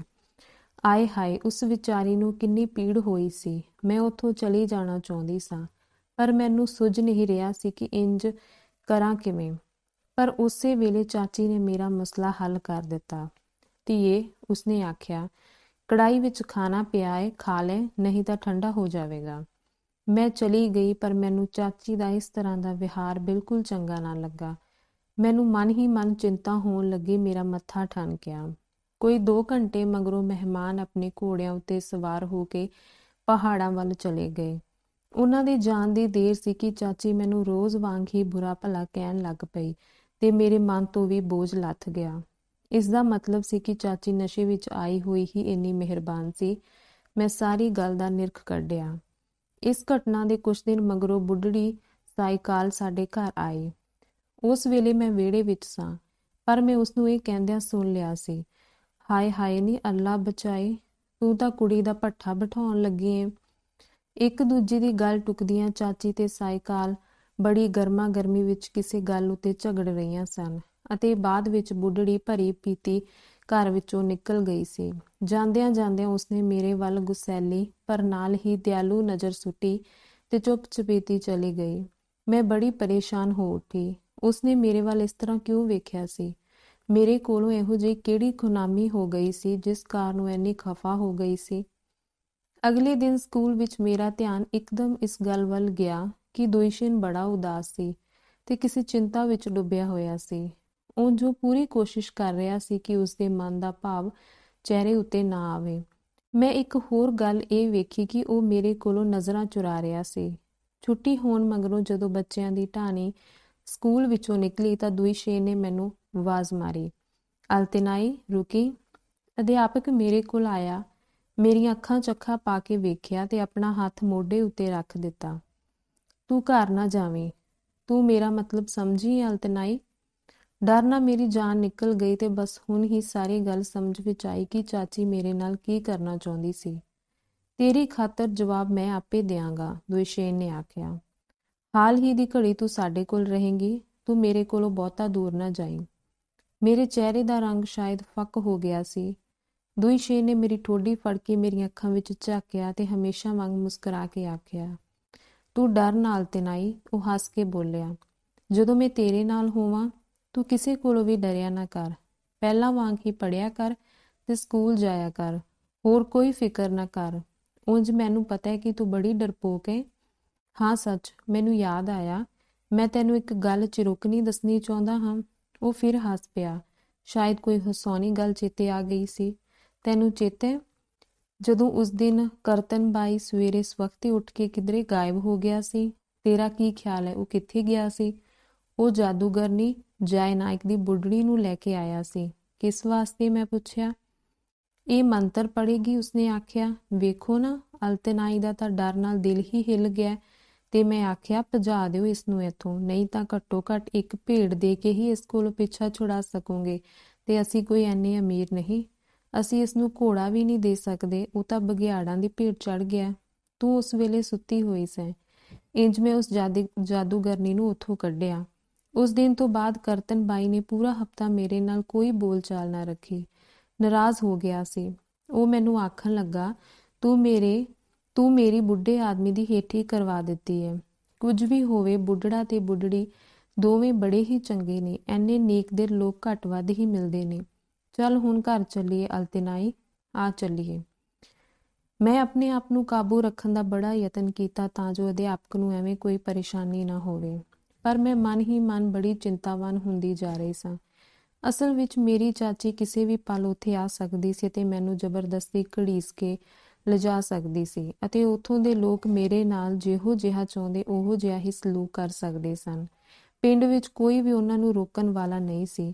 ਮੇਰੀ ਇੱਕ ਪਲ ਵੀ ਅੱਖ ਨਾ ਲੱਗ ਸਕੀ। ਮੈਨੂੰ ਹਰ ਵੇਲੇ ਇਸ ਗੱਲ ਦਾ ਡਰ ਸੀ ਕਿ ਕੋਈ ਮੁਸੀਬਤ ਆਉਣ ਵਾਲੀ ਸੀ। ਦੁਇਸ਼ੇਨ ਮੇਰੇ ਮਨ ਦੀ ਹਾਲਤ ਨੂੰ ਜ਼ਰੂਰ ਹੀ ਸਮਝਦਾ ਸੀ ਅਤੇ ਸ਼ਾਇਦ ਇਸ ਵਾਸਤੇ ਕਿ ਮੇਰਾ ਜੀ ਲਾਇਆ ਜਾਵੇ ਉਹ ਅਗਲੇ ਦਿਨ 2 ਬੂਟੇ ਸਕੂਲ ਵਿੱਚ ਲੈ ਕੇ ਆਇਆ। ਛੁੱਟੀ ਮਗਰੋਂ ਉਸਨੇ ਮੇਰਾ ਹੱਥ ਫੜ ਲਿਆ ਤੇ ਇੱਕ ਪਾਸੇ ਲੈ ਗਿਆ। ਅਲਤਿਨਾਈ, ਹੁਣ ਆਪਾਂ ਇੱਕ ਕੰਮ ਕਰਾਂਗੇ, ਉਸਨੇ ਰਹੱਸਮਈ ਢੰਗ ਨਾਲ ਮੁਸਕਰਾਉਂਦਿਆਂ ਆਖਿਆ। ਇਹ ਪੋਪਲਰ ਦੇ ਬੂਟੇ ਤੇਰੇ ਲਈ ਲਿਆਇਆ ਹਾਂ। ਆਪਾਂ ਇਹਨਾਂ ਨੂੰ ਇੱਥੇ ਲਾ ਦਿਆਂਗੇ ਤੇ ਜਦੋਂ ਇਹ ਵੱਡੇ ਹੋ ਜਾਣਗੇ, ਤਕੜੇ ਹੋ ਜਾਣਗੇ, ਤਾਂ ਤੂੰ ਵੀ ਸਿਆਣੀ ਹੋ ਜਾਵੇਂਗੀ ਤੇ ਇੱਕ ਚੰਗੀ ਇਨਸਾਨ ਬਣੇਗੀ। ਤੂੰ ਨੇਕ ਦਿਲ ਹੈ ਤੇ ਤੈਨੂੰ ਗਿਆਨ ਦੀ ਭੁੱਖ ਹੈ। ਮੈਨੂੰ ਸਦਾ ਇੰਜ ਲੱਗਦਾ ਕਿ ਤੂੰ ਸਾਇੰਸਦਾਨ ਬਣੇਗੀ। ਮੈਨੂੰ ਪੂਰਾ ਵਿਸ਼ਵਾਸ ਹੈ ਇਹ ਗੱਲ ਤੇਰੀ ਕਿਸਮਤ ਵਿੱਚ ਲਿਖੀ ਹੋਈ ਹੈ। ਹਜੇ ਤੂੰ ਬਾਲੜੀ ਏ, ਸ਼ਮਕ ਜਿਹੀ ਏ, ਇਹਨਾਂ ਛੋਟੇ ਛੋਟੇ ਪੋਪਲਰਾਂ ਵਰਗੀ। ਚੱਲ ਆ ਅਲਤਿਨਾਈ, ਇਹਨਾਂ ਨੂੰ ਆਪਣੇ ਹੱਥੀਂ ਲਾਈਏ। ਮੇਰੀ ਇਹ ਸ਼ੁਭ ਇੱਛਾ ਏ ਕਿ ਗਿਆਨ ਦਾ ਰਾਹ ਹੀ ਤੇਰੇ ਸੁੱਖ ਦਾ ਰਾਹ ਹੋਵੇ। ਮੇਰੀਆਂ ਅੱਖਾਂ ਦੇ ਤਾਰੇ। ਬੂਟੇ ਮੇਰੇ ਜਿੰਨੇ ਹੀ ਉੱਚੇ ਸਨ। ਪੋਪਲਰ ਦੇ ਛੋਟੇ ਛੋਟੇ ਬੂਟੇ ਜਿਨ੍ਹਾਂ ਦੇ ਤਣਿਆਂ ਵਿੱਚ ਨੀਲਤਨ ਦੀ ਭਾ ਵੱਜਦੀ ਸੀ। ਜਦੋਂ ਅਸੀਂ ਉਹਨਾਂ ਨੂੰ ਸਕੂਲ ਦੇ ਲਾਗੇ ਲਾ ਦਿੱਤਾ ਤਾਂ ਪਹਾੜ ਵੱਲੋਂ ਹਵਾ ਦਾ ਇੱਕ ਬੁੱਲਾ ਆਇਆ ਤੇ ਪਹਿਲੀ ਵਾਰ ਉਹਨਾਂ ਦੀਆਂ ਪੱਤੀਆਂ ਕੰਬੀਆਂ, ਮਾਨੋ ਉਹਨਾਂ ਵਿੱਚ ਜਾਨ ਫੂਕ ਦਿੱਤੀ ਗਈ ਹੋਵੇ। ਪੱਤੀਆਂ ਕੰਬੀਆਂ, ਪੋਪਲਰ ਦੇ ਬੂਟੇ ਹਿੱਲੇ, ਹੁਲਾਰੇ ਲੈਣ ਲੱਗੇ। ਵੇਖ ਕਿੰਨੇ ਸੋਹਣੇ ਲੱਗਦੇ ਨੇ, ਦੁਇਸ਼ੇਨ ਨੇ ਪਿੱਛੇ ਹਟਦਿਆਂ ਕਿਹਾ। ਤੇ ਹੁਣ ਉਸ ਚਸ਼ਮੇ ਤੋਂ ਇੱਥੋਂ ਤੱਕ ਇੱਕ ਖਾਲ ਪੁੱਟਾਂਗੇ ਤੇ ਫਿਰ ਤੂੰ ਵੇਖੀਏ ਪੋਪਲਰ ਕਿੰਨੇ ਸੋਹਣੇ ਨਿਕਲਦੇ ਨੇ। ਇਹ ਇੱਥੇ ਇਸ ਟਿੱਲੇ ਉੱਤੇ 2 ਭਰਾਵਾਂ ਵਾਂਗ ਖੜੇ ਰਹਿਣਗੇ। ਇਹ ਸਦਾ ਵਿਖਾਈ ਦਿੰਦੇ ਰਹਿਣਗੇ ਤੇ ਭਲੇ ਲੋਕ ਇਹਨਾਂ ਨੂੰ ਵੇਖ ਕੇ ਖੁਸ਼ ਹੋਇਆ ਕਰਨਗੇ। ਉਦੋਂ ਜ਼ਿੰਦਗੀ ਦਾ ਰੂਪ ਵੀ ਕੁਝ ਹੋਰ ਹੀ ਹੋਵੇਗਾ ਅਲਤਿਨਾਈ। ਭਵਿੱਖ ਇਸ ਨਾਲੋਂ ਚੰਗੇਰਾ ਹੋਵੇਗਾ। ਹੁਣ ਵੀ ਮੇਰੇ ਕੋਲ ਇਸ ਗੱਲ ਦਾ ਥੋੜਾ ਜਿੰਨਾ ਵੀ ਪ੍ਰਗਟਾ ਕਰਨ ਲਈ ਸ਼ਬਦ ਨਹੀਂ ਸਨ ਕਿ ਦੁਇਸ਼ੇਨ ਦੀ ਇਸ ਨੇਕ ਦਿਲੀ ਨੇ ਮੈਨੂੰ ਕਿੰਨਾ ਟੁੰਬਿਆ ਸੀ। ਉਦੋਂ ਮੈਂ ਉੱਥੇ ਖੜੀ ਉਸ ਵੱਲ ਵੇਖਦੀ ਹੀ ਰਹਿ ਗਈ ਸਾਂ। ਮੈਂ ਇਸ ਤਰ੍ਹਾਂ ਵੇਖੀ ਜਾ ਰਹੀ ਸਾਂ ਜਿਵੇਂ ਪਹਿਲੀ ਵਾਰ ਮੈਨੂੰ ਉਸ ਦਾ ਚਿਹਰਾ ਨਜ਼ਰ ਆ ਰਿਹਾ ਹੋਵੇ ਕਿ ਉਹ ਕਿੰਨਾ ਸੋਹਣਾ ਹੈ, ਕਿੰਨਾ ਉਜਲਾ ਹੈ। ਉਸ ਦੀਆਂ ਅੱਖਾਂ ਵਿੱਚ ਕਿੰਨੀ ਕੋਮਲਤਾ ਤੇ ਦਿਆਲਤਾ ਹੈ, ਜਿਵੇਂ ਮੈਨੂੰ ਕਦੀ ਪਤਾ ਹੀ ਨਾ ਲੱਗਾ ਹੋਵੇ ਕਿ ਉਸਦੇ ਹੱਥ ਕਿੰਨੇ ਮਜ਼ਬੂਤ, ਕਿੰਨੇ ਸ਼ੋਲੇ ਹਨ। ਦਿਲ ਨੂੰ ਨਿੱਘ ਪਹੁੰਚਾਉਣ ਵਾਲੀ ਉਸਦੀ ਮੁਸਕਾਨ ਕਿੰਨੀ ਨਿਰਛਲ ਹੈ। ਉਦੋਂ ਇੱਕ ਨਵੀਂ ਅਣਜਾਣ ਭਾਵਨਾ ਗਹਿਰੀ ਉਤੇਜਨਾ ਨਾਲ ਮੇਰੇ ਦਿਲ ਵਿੱਚ ਉੱਠੀ। ਉਸ ਸੰਸਾਰ ਵਿੱਚੋਂ ਜੋ ਮੇਰੇ ਲਈ ਉਸ ਵੇਲੇ ਤੱਕ ਇੱਕ ਭੇਦ ਬਣਿਆ ਹੋਇਆ ਸੀ। ਮੈਂ ਮਨ ਹੀ ਮਨ ਦੁਇਸ਼ੇਨ ਨੂੰ ਇਹ ਕਹਿਣ ਲਈ ਮਚਲ ਰਹੀ ਸਾਂ, ਹੇ ਅਧਿਆਪਕ, ਇਸ ਗੱਲ ਲਈ ਤੇਰਾ ਸ਼ੁਕਰੀਆ ਕਿ ਤੂੰ ਇੰਨੇ ਚੰਗੇ ਇਨਸਾਨ ਦੇ ਰੂਪ ਵਿੱਚ ਜਨਮ ਲਿਆ। ਮੈਂ ਤੈਨੂੰ ਆਪਣੇ ਦਿਲ ਵਿੱਚ ਸਮੋ ਲੈਣਾ ਚਾਹੁੰਦੀ ਹਾਂ, ਪਰ ਮੇਰੀ ਹਿੰਮਤ ਨਹੀਂ ਹੋ ਰਹੀ ਸੀ। ਮੈਨੂੰ ਇਹ ਗੱਲ ਕਹਿਣ ਤੋਂ ਸ਼ਰਮ ਆ ਰਹੀ ਸੀ। ਸ਼ਾਇਦ ਮੈਨੂੰ ਇਹ ਗੱਲ ਕਹਿਣੀ ਚਾਹੀਦੀ ਸੀ, ਪਰ ਉਸ ਵੇਲੇ ਅਸੀਂ ਨਿਰਮਲ ਆਕਾਸ਼ ਦੇ ਥੱਲੇ ਪਹਾੜਾਂ ਦੀ ਗੋਦ ਵਿੱਚ, ਜਿਸ ਉੱਤੇ ਬਹਾਰ ਦੀ ਹਰਿਆਲੀ ਦੀ ਚਾਦਰ ਵਿਛੀ ਹੋਈ ਸੀ, ਆਪਣੀਆਂ ਆਪਣੀਆਂ ਸੋਚਾਂ ਵਿੱਚ ਡੁੱਬੇ ਹੋਏ ਟਿੱਲੇ ਉੱਤੇ ਖੜੇ ਸਾਂ। ਉਸ ਘੜੀ ਮੈਂ ਆਪਣੇ ਸਿਰ ਉੱਤੇ ਮੰਡਰਾ ਰਹੇ ਖਤਰੇ ਬਾਰੇ ਬਿਲਕੁਲ ਹੀ ਭੁੱਲ ਗਈ ਸਾਂ। ਮੈਂ ਸੋਚਿਆ ਵੀ ਨਹੀਂ ਸੀ ਕਿ ਭਲਕੇ ਮੇਰੇ ਨਾਲ ਕੀ ਬੀਤੇਗੀ। ਮੈਨੂੰ ਇਸ ਗੱਲ ਦਾ ਧਿਆਨ ਹੀ ਨਾ ਰਿਹਾ ਕਿ ਅੱਜ ਦੂਸਰੇ ਦਿਨ ਵੀ ਚਾਚੀ ਮੈਨੂੰ ਲੱਭਣ ਨਹੀਂ ਆਈ ਸੀ ਜਾਂ ਫਿਰ ਉਹਨਾਂ ਨੇ ਮੈਨੂੰ ਬਿਲਕੁਲ ਭੁਲਾ ਦਿੱਤਾ ਸੀ, ਮੈਨੂੰ ਇਸ ਤਰ੍ਹਾਂ ਚੈਨ ਨਾਲ ਰਹਿਣ ਵਾਸਤੇ ਛੱਡ ਦਿੱਤਾ ਸੀ। ਪਰ ਦੁਇਸ਼ੇਨ ਨੂੰ ਇਸ ਗੱਲ ਦੀ ਚਿੰਤਾ ਸੀ। ਤੂੰ ਅਲਤਿਨਾਈ ਬਹੁਤਾ ਘਬਰਾ ਨਾ, ਅਸੀਂ ਕੋਈ ਨਾ ਕੋਈ ਹੱਲ ਲੱਭ ਲਵਾਂਗੇ। ਜਦੋਂ ਅਸੀਂ ਪਿੰਡ ਵੱਲ ਜਾ ਰਹੇ ਸਾਂ ਤਾਂ ਉਸਨੇ ਆਖਿਆ, ਪਰਸੋਂ ਮੈਂ ਵੋਲੋਸਤ ਜਾਵਾਂਗਾ। ਮੈਂ ਉੱਥੇ ਤੇਰੇ ਬਾਰੇ ਗੱਲ ਕਰਾਂਗਾ। ਹੋ ਸਕਦਾ ਇੰਨੀ ਕੁ ਗੱਲ ਬਣਾ ਹੀ ਸਕਾਂ ਕਿ ਤੈਨੂੰ ਸ਼ਹਿਰ ਵਿੱਚ ਪੜ੍ਹਾਈ ਕਰਨ ਲਈ ਭੇਜ ਦਿੱਤਾ ਜਾਵੇ। ਤੂੰ ਜਾਣਾ ਚਾਹੁੰਦੀ ਹੈ? ਜਿਵੇਂ ਤੁਸੀਂ ਆਖੋਗੇ ਮਾਸਟਰ ਜੀ, ਉਵੇਂ ਹੀ ਕਰਾਂਗੀ, ਮੈਂ ਜਵਾਬ ਦਿੱਤਾ। ਇਹ ਗੱਲ ਮੇਰੀ ਸਮਝ ਤੋਂ ਬਾਹਰ ਸੀ ਕਿ ਸ਼ਹਿਰ ਕਿਹੋ ਜਿਹਾ ਹੁੰਦਾ ਹੈ, ਪਰ ਮੇਰੇ ਲਈ ਦੁਇਸ਼ੇਨ ਦੀ ਆਖੀ ਗੱਲ ਹੀ ਕਾਫੀ ਸੀ ਕਿ ਮੈਂ ਸ਼ਹਿਰ ਵਿੱਚ ਰਹਿਣ ਦੇ ਸੁਪਨੇ ਲੈਣ ਲੱਗ ਪੈਂਦੀ। ਕਦੀ ਤਾਂ ਮੈਂ ਉਸ ਵਾਕਫੀਅਤ ਬਾਰੇ ਸੋਚ ਕੇ ਡਰ ਜਾਂਦੀ ਜੋ ਮੇਰੇ ਸਾਹਮਣੇ ਆਉਣ ਵਾਲੀ ਸੀ। ਕਦੇ ਮੇਰਾ ਹੌਸਲਾ ਬੱਝ ਜਾਂਦਾ ਮੁੱਕਦੀ ਗੱਲ ਇਹ ਕਿ ਮੇਰੇ ਉੱਤੇ ਸ਼ਹਿਰ ਜਾਣ ਦੀ ਧੁੰਦ ਸਵਾਰ ਹੋ ਚੁੱਕੀ ਸੀ। ਅਗਲੇ ਦਿਨ ਸਕੂਲ ਵਿੱਚ ਵੀ ਮੈਂ ਇਨ੍ਹਾਂ ਹੀ ਸੋਚਾਂ ਵਿੱਚ ਪਈ ਹੋਈ ਸਾਂ ਕਿ ਸ਼ਹਿਰ ਵਿੱਚ ਕਿਸ ਦੇ ਕੋਲ ਰਹਾਂਗੀ, ਕਿਵੇਂ ਗੁਜ਼ਾਰਾ ਕਰਾਂਗੀ। ਜੇ ਕੋਈ ਮੈਨੂੰ ਆਪਣੇ ਕੋਲ ਰੱਖ ਲਵੇਗਾ ਤਾਂ ਮੈਂ ਉਸਦੇ ਵਾਸਤੇ ਲੱਕੜਾਂ ਪਾੜ ਦਿਆ ਕਰਾਂਗੀ, ਪਾਣੀ ਲਿਆ ਦਿਆ ਕਰਾਂਗੀ, ਕੱਪੜੇ ਧੋ ਦਿਆ ਕਰਾਂਗੀ, ਜੋ ਕੁਝ ਵੀ ਕਰਨ ਲਈ ਆਖਿਆ ਜਾਵੇਗਾ ਕਰਾਂਗੀ। ਜਮਾਤ ਵਿੱਚ ਬੈਠੀ ਮੈਂ ਸੋਚਾਂ ਵਿੱਚ ਇੰਨੀ ਖੁੱਭੀ ਹੋਈ ਸਾਂ ਕਿ ਅਚਾਨਕ ਤਰਬਕ ਉੱਠੀ। ਸਾਡੇ ਖਸਤਾ ਹਾਲ ਸਕੂਲ ਦੀਆਂ ਦੀਵਾਰਾਂ ਪਿੱਛੋਂ ਘੋੜਿਆਂ ਦੇ ਪੌੜਾਂ ਦੀ ਟਾਪ ਸੁਣਾਈ ਦਿੱਤੀ। ਇਹ ਅਚਾਨਕ ਹੋ ਗਿਆ ਸੀ ਤੇ ਘੋੜੇ ਸਰਪਟ ਦੌੜੇ ਆ ਰਹੇ ਸਨ। ਇੰਜ ਲੱਗਦਾ ਸੀ ਉਹ ਸਾਡੇ ਸਕੂਲ ਨੂੰ ਹੀ ਦਰੜ ਕੇ ਰੱਖ ਦੇਣਗੇ। ਅਸੀਂ ਸਾਰੇ ਚੁਕੰਨੇ ਹੋ ਗਏ, ਠਠੰਬਰ ਗਏ। ਤੁਸੀਂ ਆਪਣੇ ਕੰਮ ਵਿੱਚ ਲੱਗੇ ਹੋ, ਉਧਰ ਧਿਆਨ ਨਾ ਦਿਓ, ਦੁਸ਼ੀਨ ਨੇ ਝਟਪਟ ਆਖਿਆ। ਪਰ ਉਸੇ ਵੇਲੇ ਖੜਕ ਕਰਕੇ ਦਰਵਾਜ਼ਾ ਖੁੱਲਿਆ ਤੇ ਬਰੂਹਾਂ ਵਿੱਚ ਮੇਰੀ ਚਾਚੀ ਵਿਖਾਈ ਦਿੱਤੀ। ਉਸਦੇ ਮੂੰਹ ਉੱਤੇ ਖੌਰੀ ਲਲਕਾਰਦੀ ਹੋਈ ਮੁਸਕਾਨ ਨੱਚ ਰਹੀ ਸੀ। ਦੁਸ਼ੀਨ ਦਰਵਾਜ਼ੇ ਕੋਲ ਗਿਆ। ਤੁਹਾਨੂੰ ਕੀ ਕੰਮ ਹੈ? ਉਹ ਕੰਮ ਹੈ ਜਿਸ ਨਾਲ ਤੇਰਾ ਕੋਈ ਵਾਸਤਾ ਨਹੀਂ। ਮੈਂ ਆਪਣੀ ਛੋਕਰੀ ਦਾ ਵਿਆਹ ਕਰਨਾ ਹੈ। ਨੀ ਨਿਥਾਵੀਏ। ਤੇ ਚਾਚੀ ਮੇਰੇ ਵੱਲ ਝਪਟੀ, ਪਰ ਦੁਸ਼ੀਨ ਨੇ ਉਸਦਾ ਰਾਹ ਰੋਕ ਲਿਆ। ਇੱਥੇ ਤਾਂ ਸਿਰਫ ਸਕੂਲੀ ਬੱਚੀਆਂ ਹੀ ਨੇ ਤੇ ਵਿਆਹੁਣ ਜੋਗੀ ਹਜੇ ਕੋਈ ਵੀ ਨਹੀਂ, ਦੁਸ਼ੀਨ ਨੇ ਦ੍ਰਿੜਤਾ ਤੇ ਯਕੀਨ ਨਾਲ ਆਖਿਆ। ਵੇਖ ਲਵਾਂਗੇ ਇਹ ਵੀ। ਵੇ ਮਰਦੋ, ਫੜ ਲਓ ਇਸ ਛੋਕਰੀ ਨੂੰ, ਲੈ ਚੱਲੋ ਧੂ ਕੇ ਇਸ ਕੁੱਤੀ ਨੂੰ। ਚਾਚੀ ਨੇ ਇੱਕ ਘੁੜਸਵਾਰ ਵੱਲ ਹੱਥ ਨਾਲ ਇਸ਼ਾਰਾ ਕੀਤਾ। ਇਹ ਉਹ ਹੀ ਲਾਲ ਮੂੰਹਾਂ ਸੀ ਜਿਸਨੇ ਲੂੰਬੜੀ ਦੀ ਖਲ ਦੀ ਟੋਪੀ ਪਾਈ ਹੋਈ ਸੀ। ਉਸਦੇ ਮਗਰ ਮਗਰ ਦੋ ਹੋਰ ਆਦਮੀ ਘੋੜਿਆਂ ਤੋਂ ਉਤਰ ਕੇ ਤੇਜ਼ੀ ਨਾਲ ਸਾਡੇ ਵੱਲ ਆ ਰਹੇ ਸਨ। ਉਹਨਾਂ ਦੇ ਹੱਥਾਂ ਵਿੱਚ ਲਾਠੀਆਂ ਸਨ। ਦੁਸ਼ੀਨ ਆਪਣੀ ਥਾਂ ਤੋਂ ਪਿੱਛੇ ਨਹੀਂ ਹਟਿਆ। ਤੂੰ ਬਦਜਾਤ ਕੁੱਤਿਆ, ਦੂਸਰਿਆਂ ਦੀਆਂ ਕੁੜੀਆਂ ਨੂੰ ਇੱਥੇ ਇੰਜ ਰੱਖਿਆ ਹੋਇਆ ਜਿਵੇਂ ਤੇਰੀਆਂ ਰੰਨਾਂ ਹੋਣ। ਹਟ ਜਾ ਲਾਂਬੇ। ਲਾਲ ਮੂੰਹਾਂ ਰਿਸ਼ ਵਾਂਗ ਦੁਸ਼ੀਨ ਉੱਤੇ ਝਪਟਿਆ। ਤੁਹਾਨੂੰ ਅੰਦਰ ਆਉਣ ਦਾ ਕੋਈ ਹੱਕ ਨਹੀਂ, ਇਹ ਸਕੂਲ ਹੈ, ਦੁਸ਼ੀਨ ਨੇ ਕਿਹਾ, ਜਿਸ ਨੇ ਦਰਵਾਜ਼ੇ ਦੀ ਚੁੰਗਾਟ ਨੂੰ ਘੁੱਟ ਕੇ ਫੜਿਆ ਹੋਇਆ ਸੀ। ਮੈਂ ਆਖਿਆ ਸੀ ਨਾ, ਚਾਚੀ ਭੌਂਕੀ। ਇਹ ਆਪ ਚਿਰਾਂ ਤੋਂ ਕੁੜੀ ਨਾਲ ਗੁਲਛਲਰੇ ਉਡਾਉਂਦਾ ਫਿਰਦਾ ਹੈ। ਮੁਫਤ ਵਿੱਚ ਇਸ ਕੁੱਤੀ ਨੂੰ ਫਸਾ ਲਿਆ। ਮੈਂ ਤੇਰੇ ਸਕੂਲ ਉੱਤੇ ਥੁੱਕਦਾ ਵੀ ਨਹੀਂ, ਛਾਂਟਾ ਹਿਲਾਉਂਦਾ ਹੋਇਆ ਲਾਲ ਮੂੰਹਾਂ ਕੜਕਿਆ। ਪਰ ਦੁਸ਼ੀਨ ਨੇ ਉਸ ਉੱਤੇ ਪਹਿਲਾਂ ਹੀ ਵਾਰ ਕਰ ਦਿੱਤਾ। ਉਸਨੇ ਪੂਰੇ ਜ਼ੋਰ ਨਾਲ ਉਸਦੇ ਢਿੱਡ ਵਿੱਚ ਲੱਤ ਦੇ ਮਾਰੀ। ਲਾਲ ਮੂੰਹੇ ਦੀ ਲੇਰ ਨਿਕਲ ਗਈ ਤੇ ਡਿੱਗ ਪਿਆ। ਉਸ ਵੇਲੇ ਲਾਠੀਆਂ ਵਾਲੇ ਦੋ ਆਦਮੀ ਅਧਿਆਪਕ ਉੱਤੇ ਟੁੱਟ ਪਏ। ਬੱਚੇ ਡਾਢਾ ਮਾਰਦੇ ਹੋਏ ਦੌੜ ਕੇ ਮੇਰੇ ਕੋਲ ਆ ਗਏ। ਉਹਨਾਂ ਲੋਕਾਂ ਨੇ ਧੱਕੇ ਮਾਰ ਮਾਰ ਕੇ ਦਰਵਾਜ਼ਾ ਟੋਟੇ ਟੋਟੇ ਕਰ ਦਿੱਤਾ। ਮੈਂ ਗੁੱਥ ਮਗੁੱਥਾ ਹੋਣ ਵਾਲਿਆਂ ਵੱਲ ਵਧੀ। ਮੈਂ ਆਪਣੇ ਨਾਲ ਚੰਬੜੇ ਹੋਏ ਬੱਚਿਆਂ ਨੂੰ ਵੀ ਨਾਲ ਹੀ ਧੂ ਕੇ ਲੈ ਗਈ। ਮਾਸਟਰ ਜੀ ਨੂੰ ਛੱਡ ਦਿਓ, ਉਹਨਾਂ ਨੂੰ ਨਾ ਮਾਰੋ। ਲਓ, ਲੈ ਚੱਲੋ ਮੈਨੂੰ, ਪਰ ਮਾਸਟਰ ਜੀ ਨੂੰ ਨਾ ਮਾਰੋ। ਦੁਸ਼ੀਨ ਨੇ ਮੇਰੇ ਵੱਲ ਵੇਖਿਆ। ਉਹ ਖੂਨ ਨਾਲ ਲੱਥਪੱਥ ਹੋਇਆ ਬੜਾ ਭਿਆਨਕ ਤੇ ਕਠੋਰ ਨਜ਼ਰ ਆ ਰਿਹਾ ਸੀ। ਉਸਨੇ ਭੂੰਜੇ ਪਿਆ ਹੋਇਆ ਦਰਵਾਜ਼ੇ ਦਾ ਤਖਤਾ ਚੁੱਕ ਲਿਆ ਤੇ ਇਸ ਨੂੰ ਹਿਲਾਉਂਦਾ ਹੋਇਆ ਚੀਕਿਆ, ਦੌੜ ਜਾਓ ਬੱਚਿਓ, ਪਿੰਡ ਵੱਲ ਦੌੜ ਜਾਓ। ਤੂੰ ਵੀ ਦੌੜ ਜਾ ਅਲਤਿਨਾਈ। ਉਸਦੀ ਆਵਾਜ਼ ਇੱਕ ਚੀਕ ਬਣ ਕੇ ਟੁੱਟ ਗਈ। ਉਹਨਾਂ ਲੋਕਾਂ ਨੇ ਦੁਸ਼ੀਨ ਦੀ ਬਾਂਹ ਤੋੜ ਦਿੱਤੀ ਸੀ। ਬਾਂਹ ਨੂੰ ਹਿੱਕ ਨਾਲ ਜੋੜ ਕੇ ਉਹ ਪਿੱਛੇ ਹਟ ਗਿਆ। ਪਰ ਮੋਟੀ ਮੱਤ ਵਾਲੇ ਹਲਕਾਏ ਝੋਟਿਆਂ ਵਾਂਗ ਅੜਿੰਗਦੇ ਹੋਏ ਉਹ ਲੋਕ ਬੇਸਹਾਰਾ ਦੁਸ਼ੀਨ ਨੂੰ ਕੁੱਟਣ ਲੱਗ ਪਏ। ਕੁੱਟੋ ਕੁੱਟੋ, ਸਿਰ ਪਾੜ ਦਿਓ, ਜਾਨੋਂ ਮਾਰ ਦਿਓ। ਉਸ ਵੇਲੇ ਕ੍ਰੋਧ ਵਿੱਚ ਸੜਦੀ ਹੋਈ ਮੇਰੀ ਚਾਚੀ ਤੇ ਲਾਲ ਮੂੰਹਾਂ ਮੇਰੇ ਵੱਲ ਲਪਕੇ। ਉਹਨਾਂ ਮੇਰੀ ਗੁੱਤ ਫੜ ਲਈ ਤੇ ਮੈਨੂੰ ਘੜੀਸ ਕੇ ਵਿਹੜੇ ਵਿੱਚ ਲੈ ਗਏ। ਮੈਂ ਪੂਰਾ ਜ਼ੋਰ ਲਾ ਕੇ ਆਪਾ ਛੁਡਾਉਣ ਦੀ ਕੋਸ਼ਿਸ਼ ਕਰ ਰਹੀ ਸਾਂ। ਮੈਨੂੰ ਇੱਕ ਪਲ ਲਈ ਚੀਕ ਚਿਹਾੜਾ ਪਾ ਰਹੇ ਬੱਚੇ ਵਿਖਾਈ ਦਿੱਤੇ ਤੇ ਦੁਸ਼ੀਨ ਕੰਧ ਲਾਗੀ ਸੀ, ਜਿਸ ਉੱਤੇ ਪਏ ਹੋਏ ਲਹੂ ਦੇ ਛਿੱਟੇ ਜੰਮ ਕੇ ਕਾਲੇ ਹੋ ਗਏ ਸਨ। ਮਾਸਟਰ ਜੀ, ਪਰ ਦੁਸ਼ੀਨ ਮੇਰੀ ਕੋਈ ਮਦਦ ਨਹੀਂ ਕਰ ਸਕਦਾ ਸੀ। ਉਹ ਹਜੇ ਵੀ ਖਲੋਤਾ ਹੋਇਆ ਸੀ ਤੇ ਘਸੁੰਨ ਵੱਜਣ ਕਾਰਨ ਇੰਜ ਲੜਖੜਾ ਰਿਹਾ ਸੀ ਜਿਵੇਂ ਸ਼ਰਾਬੀ ਹੋਵੇ। ਉਹ ਆਪਣਾ ਲੁੜਕ ਰਿਹਾ ਸਿਰ ਚੁੱਕਣ ਦਾ ਯਤਨ ਕਰਦਾ, ਪਰ ਉਹ ਵਹਿਸ਼ੀ ਲੋਕ ਉਸ ਨੂੰ ਅੰਨ੍ਹੇਵਾਹ ਕੁੱਟੀ ਜਾ ਰਹੇ ਸਨ। ਮੈਨੂੰ ਭੂੰਜੇ ਸੁੱਟ ਦਿੱਤਾ ਗਿਆ। ਰੱਸੀ ਨਾਲ ਮੇਰੇ ਹੱਥ ਬੰਨ੍ਹ ਦਿੱਤੇ ਗਏ। ਉਸ ਵੇਲੇ ਦੁਸ਼ੀਨ ਜ਼ਮੀਨ ਉੱਤੇ ਡਿੱਗ ਪਿਆ। ਮਾਸਟਰ ਜੀ, ਪਰ ਮੇਰਾ ਮੂੰਹ ਬੰਦ ਕਰ ਦਿੱਤਾ ਗਿਆ ਅਤੇ ਚੁੱਕ ਕੇ ਘੋੜੇ ਉੱਤੇ ਪਾ ਦਿੱਤਾ। ਲਾਲ ਮੂੰਹਾਂ ਪਹਿਲਾਂ ਹੀ ਘੋੜੇ ਉੱਤੇ ਚੜ੍ਹ ਕੇ ਬੈਠਾ ਹੋਇਆ ਸੀ। ਉਸਨੇ ਮੈਨੂੰ ਆਪਣੀਆਂ ਬਾਹਾਂ ਤੇ ਹਿੱਕ ਨਾਲ ਦੱਬ ਕੇ ਜਕੜ ਲਿਆ ਤੇ ਦੂਜੇ ਦੋ ਜਣੇ ਵੀ ਜਿਹੜੇ ਦੁਸ਼ੀਨ ਨੂੰ ਕੁੱਟ ਰਹੇ ਸਨ, ਪਲਾਕੀ ਮਾਰ ਕੇ ਘੋੜਿਆਂ ਉੱਤੇ ਚੜ੍ਹ ਗਏ ਤੇ ਚਾਚੀ ਨਾਲ ਦੌੜੀ ਜਾਂਦੀ ਮੇਰੇ ਸਿਰ ਵਿੱਚ ਮੁੱਕੀਆਂ ਮਾਰੀ ਜਾਂਦੀ ਸੀ। ਕਿਉਂ ਆਇਆ ਸਵਾਦ? ਇੰਜ, ਹਾਂ ਇੰਜ ਮੈਂ ਤੈਨੂੰ ਆਪਣੇ ਘਰੋਂ ਦਫਾ ਕਰਦੀ ਆਂ ਤੇ ਤੇਰੇ ਮਾਸਟਰ ਦਾ ਟੈਂਟਾ ਵੀ ਮੁੱਕ ਗਿਆ।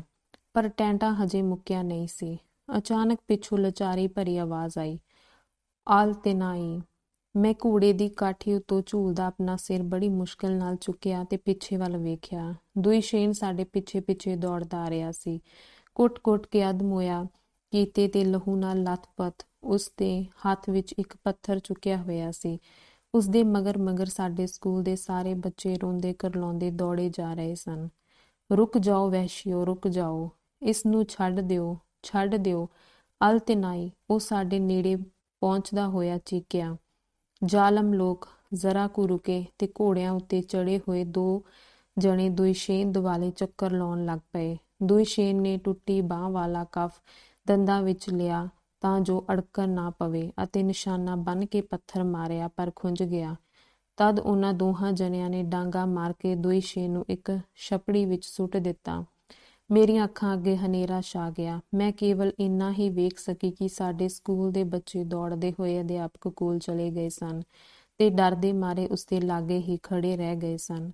ਮੈਨੂੰ ਚੇਤਾ ਨਹੀਂ ਹੈ ਕਿ ਉਹ ਲੋਕ ਮੈਨੂੰ ਕਿਵੇਂ ਤੇ ਕਿੱਥੇ ਲੈ ਗਏ ਸਨ। ਜਦੋਂ ਮੇਰੀਆਂ ਅੱਖਾਂ ਖੁੱਲ੍ਹੀਆਂ ਤਾਂ ਮੈਂ ਇੱਕ ਤੰਬੂ ਵਿੱਚ ਸਾਂ। ਤੰਬੂ ਦੇ ਖੁੱਲ੍ਹੇ ਮਗੋਰੇ ਥਾਣੀ ਸ਼ਾਂਤ ਤੇ ਨਿਰਭੈ ਅਗੇਤੇ ਤਾਰੇ ਝਾਕ ਰਹੇ ਸਨ। ਲਾਗੇ ਹੀ ਕਿਤੇ ਕਿਸੇ ਵਹਿੰਦੇ ਦਰਿਆ ਦੀ ਕਲਕਲ ਤੇ ਭੇਡਾਂ ਦੇ ਇੱਜੜ ਦੀ ਰਾਖੀ ਕਰ ਰਹੇ ਆਜੜੀਆਂ ਦੀਆਂ ਆਵਾਜ਼ਾਂ ਸੁਣਾਈ ਦੇ ਰਹੀਆਂ ਸਨ। ਬੁਝੀ ਹੋਈ ਅੰਗੀਠੀ ਲਾਗੇ ਲੱਕੜੀ ਵਾਂਗ ਸੁੱਕੇ ਹੋਏ ਚਿਹਰੇ ਵਾਲੀ ਇੱਕ ਉਦਾਸ ਜਿਹੀ ਬੁੱਢੜੀ ਬੈਠੀ ਹੋਈ ਸੀ। ਉਸਦੇ ਚਿਹਰੇ ਦਾ ਰੰਗ ਕਾਲੀ ਮਿੱਟੀ ਵਰਗਾ ਸੀ। ਮੈਂ ਮੂੰਹ ਦੂਜੇ ਪਾਸੇ ਫੇਰ ਲਿਆ। ਕਾਸ਼ ਮੈਂ ਆਪਣੀ ਨਜ਼ਰ ਨਾਲ ਉਸ ਆਦਮੀ ਦੀ ਜਾਨ ਕੱਢ ਸਕਦੀ। ਕੱਲ ਮੂਹੀਏ, ਉਠਾ ਇਸ ਨੂੰ, ਲਾਲ ਮੂਹੇ ਨੇ ਹੁਕਮ ਦਿੱਤਾ। ਕਾਲੀ ਔਰਤ ਮੇਰੇ ਨੇੜੇ ਆਈ ਤੇ ਆਪਣੇ ਸਖਤ ਖੁਰਦਰੇ ਹੱਥ ਨਾਲ ਮੇਰਾ ਮੋਢਾ ਹਿਲਾਇਆ। ਆਪਣੀ ਸੌਂਕਣ ਨੂੰ ਸਿੱਧੇ ਰਾਹ ਪਾ ਲੈ, ਸਮਝਾ ਬੁਝਾ ਲੈ। ਜੇ ਨਹੀਂ ਮੰਨਦੀ ਤਾਂ ਵੀ ਮੈਂ ਇਹਨੂੰ ਸਿੱਧੀ ਕਰ ਲਵਾਂਗਾ। ਉਹ ਤੰਬੂ ਵਿੱਚੋਂ ਬਾਹਰ ਨਿਕਲ ਗਿਆ। ਕਾਲੀ ਔਰਤ ਆਪਣੀ ਥਾਂ ਤੋਂ ਨਾ ਹਿੱਲੀ ਤੇ ਮੂੰਹੋਂ ਇੱਕ ਵੀ ਗੱਲ ਨਾ ਕੱਢੀ। ਸ਼ਾਇਦ ਉਹ ਗੂੰਗੀ ਹੋਵੇ। ਠੰਡੀ ਸਵਾਹ ਵਰਗੀਆਂ ਉਸਦੀਆਂ ਬੁਝੀਆਂ ਹੋਈਆਂ ਭਾਵਹੀਣ ਅੱਖਾਂ ਮੇਰੇ ਵੱਲ ਵੇਖ ਰਹੀਆਂ ਸਨ। ਅਜਿਹੀਆਂ ਕੁੱਤੀਆਂ ਵੀ ਹੁੰਦੀਆਂ ਹਨ ਜਿਨ੍ਹਾਂ ਦੇ ਭਾਗਾਂ ਵਿੱਚ ਜੰਮਦਿਆਂ ਹੀ ਕੁੱਟਮਾਰ ਲਿਖੀ ਹੁੰਦੀ ਹੈ। ਦੁਸ਼ਟ ਲੋਕ ਜਿਹੜੀ ਚੀਜ਼ ਵੀ ਹੱਥ ਲੱਗੇ ਉਸੇ ਨਾਲ ਹੀ ਇਹਨਾਂ ਦੇ ਸਿਰ ਪਾੜਦੇ ਰਹਿੰਦੇ ਹਨ ਅਤੇ ਇਹਨਾਂ ਨੂੰ ਇਸ ਦੀ ਆਦਤ ਹੋ ਜਾਂਦੀ ਹੈ। ਇਹਨਾਂ ਦੀਆਂ ਅੱਖਾਂ ਵਿੱਚ ਇੰਨੀ ਮਾਯੂਸੀ ਤੇ ਜੜਤਾ ਆ ਜਾਂਦੀ ਹੈ ਕਿ ਵੇਖ ਕੇ ਡਰ ਲੱਗਦਾ ਹੈ। ਕਾਲੀ ਔਰਤ ਦੀਆਂ ਮੁਰਦਾ ਅੱਖਾਂ ਨੂੰ ਵੇਖ ਕੇ ਮੈਨੂੰ ਇੰਜ ਲੱਗਾ ਕਿ ਮੈਂ ਆਪ ਵੀ ਹੁਣ ਜਿਉਂਦਿਆਂ ਵਿੱਚ ਨਹੀਂ ਰਹੀ ਸਾਂ ਤੇ ਕਬਰ ਵਿੱਚ ਪਈ ਹੋਈ ਸੀ। ਮੈਂ ਇਸ ਗੱਲ ਉੱਤੇ ਪੂਰਾ ਯਕੀਨ ਕਰ ਲੈਣਾ ਸੀ ਜੇ ਦਰਿਆ ਦਾ ਸ਼ੋਰ ਸੁਣਾਈ ਨਾ ਦਿੰਦਾ ਹੁੰਦਾ। ਦਰਿਆ ਦਾ ਪਾਣੀ ਛਪ ਕਰਦਾ, ਸ਼ੋਰ ਮਚਾਉਂਦਾ ਹੋਇਆ ਆਪਣੇ ਪਹਾੜੀ ਰਾਹ ਉੱਤੇ ਵਹਿੰਦਾ ਜਾ ਰਿਹਾ ਸੀ। ਉਹ ਆਜ਼ਾਦ ਸੀ। ਤੈਨੂੰ ਲੱਖ ਲਾਨਤ ਚਾਚੀ, ਨੀਚੇ 4 ਜ਼ਮਾਨੇ ਦੀਏ। ਤੂੰ ਮੇਰੇ ਹੰਝੂਆਂ, ਮੇਰੇ ਲਹੂ ਵਿੱਚ ਡੁੱਬ ਕੇ ਮਰ ਜਾਏ। ਉਸ ਰਾਤ 15 ਸਾਲ ਦੀ ਉਮਰ ਵਿੱਚ ਮੇਰਾ ਕੁਆਰ ਭੰਗ ਕਰ ਦਿੱਤਾ ਗਿਆ। ਮੈਂ ਉਸ ਜਾਬਰ ਦੇ ਧੀਆਂ ਪੁੱਤਾਂ ਨਾਲੋਂ ਵੀ ਛੋਟੀ ਉਮਰ ਦੀ ਸਾਂ। ਤੀਸਰੀ ਰਾਤ ਮੈਂ ਉੱਥੋਂ ਹਰ ਹੀਲੇ ਦੌੜ ਜਾਣ ਦਾ ਮਨ ਬਣਾ ਲਿਆ।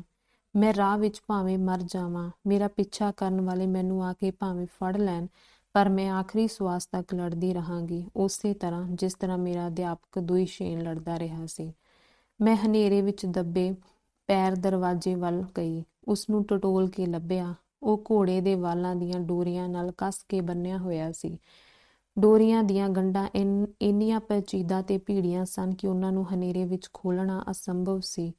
ਤਦ ਮੈਂ ਤੰਬੂ ਦਾ ਢਾਂਚਾ ਚੁੱਕ ਕੇ ਹੇਠੋਂ ਦੀ ਕਿਸੇ ਤਰ੍ਹਾਂ ਰੀਂਘ ਕੇ ਲੰਘਣ ਦਾ ਯਤਨ ਕੀਤਾ।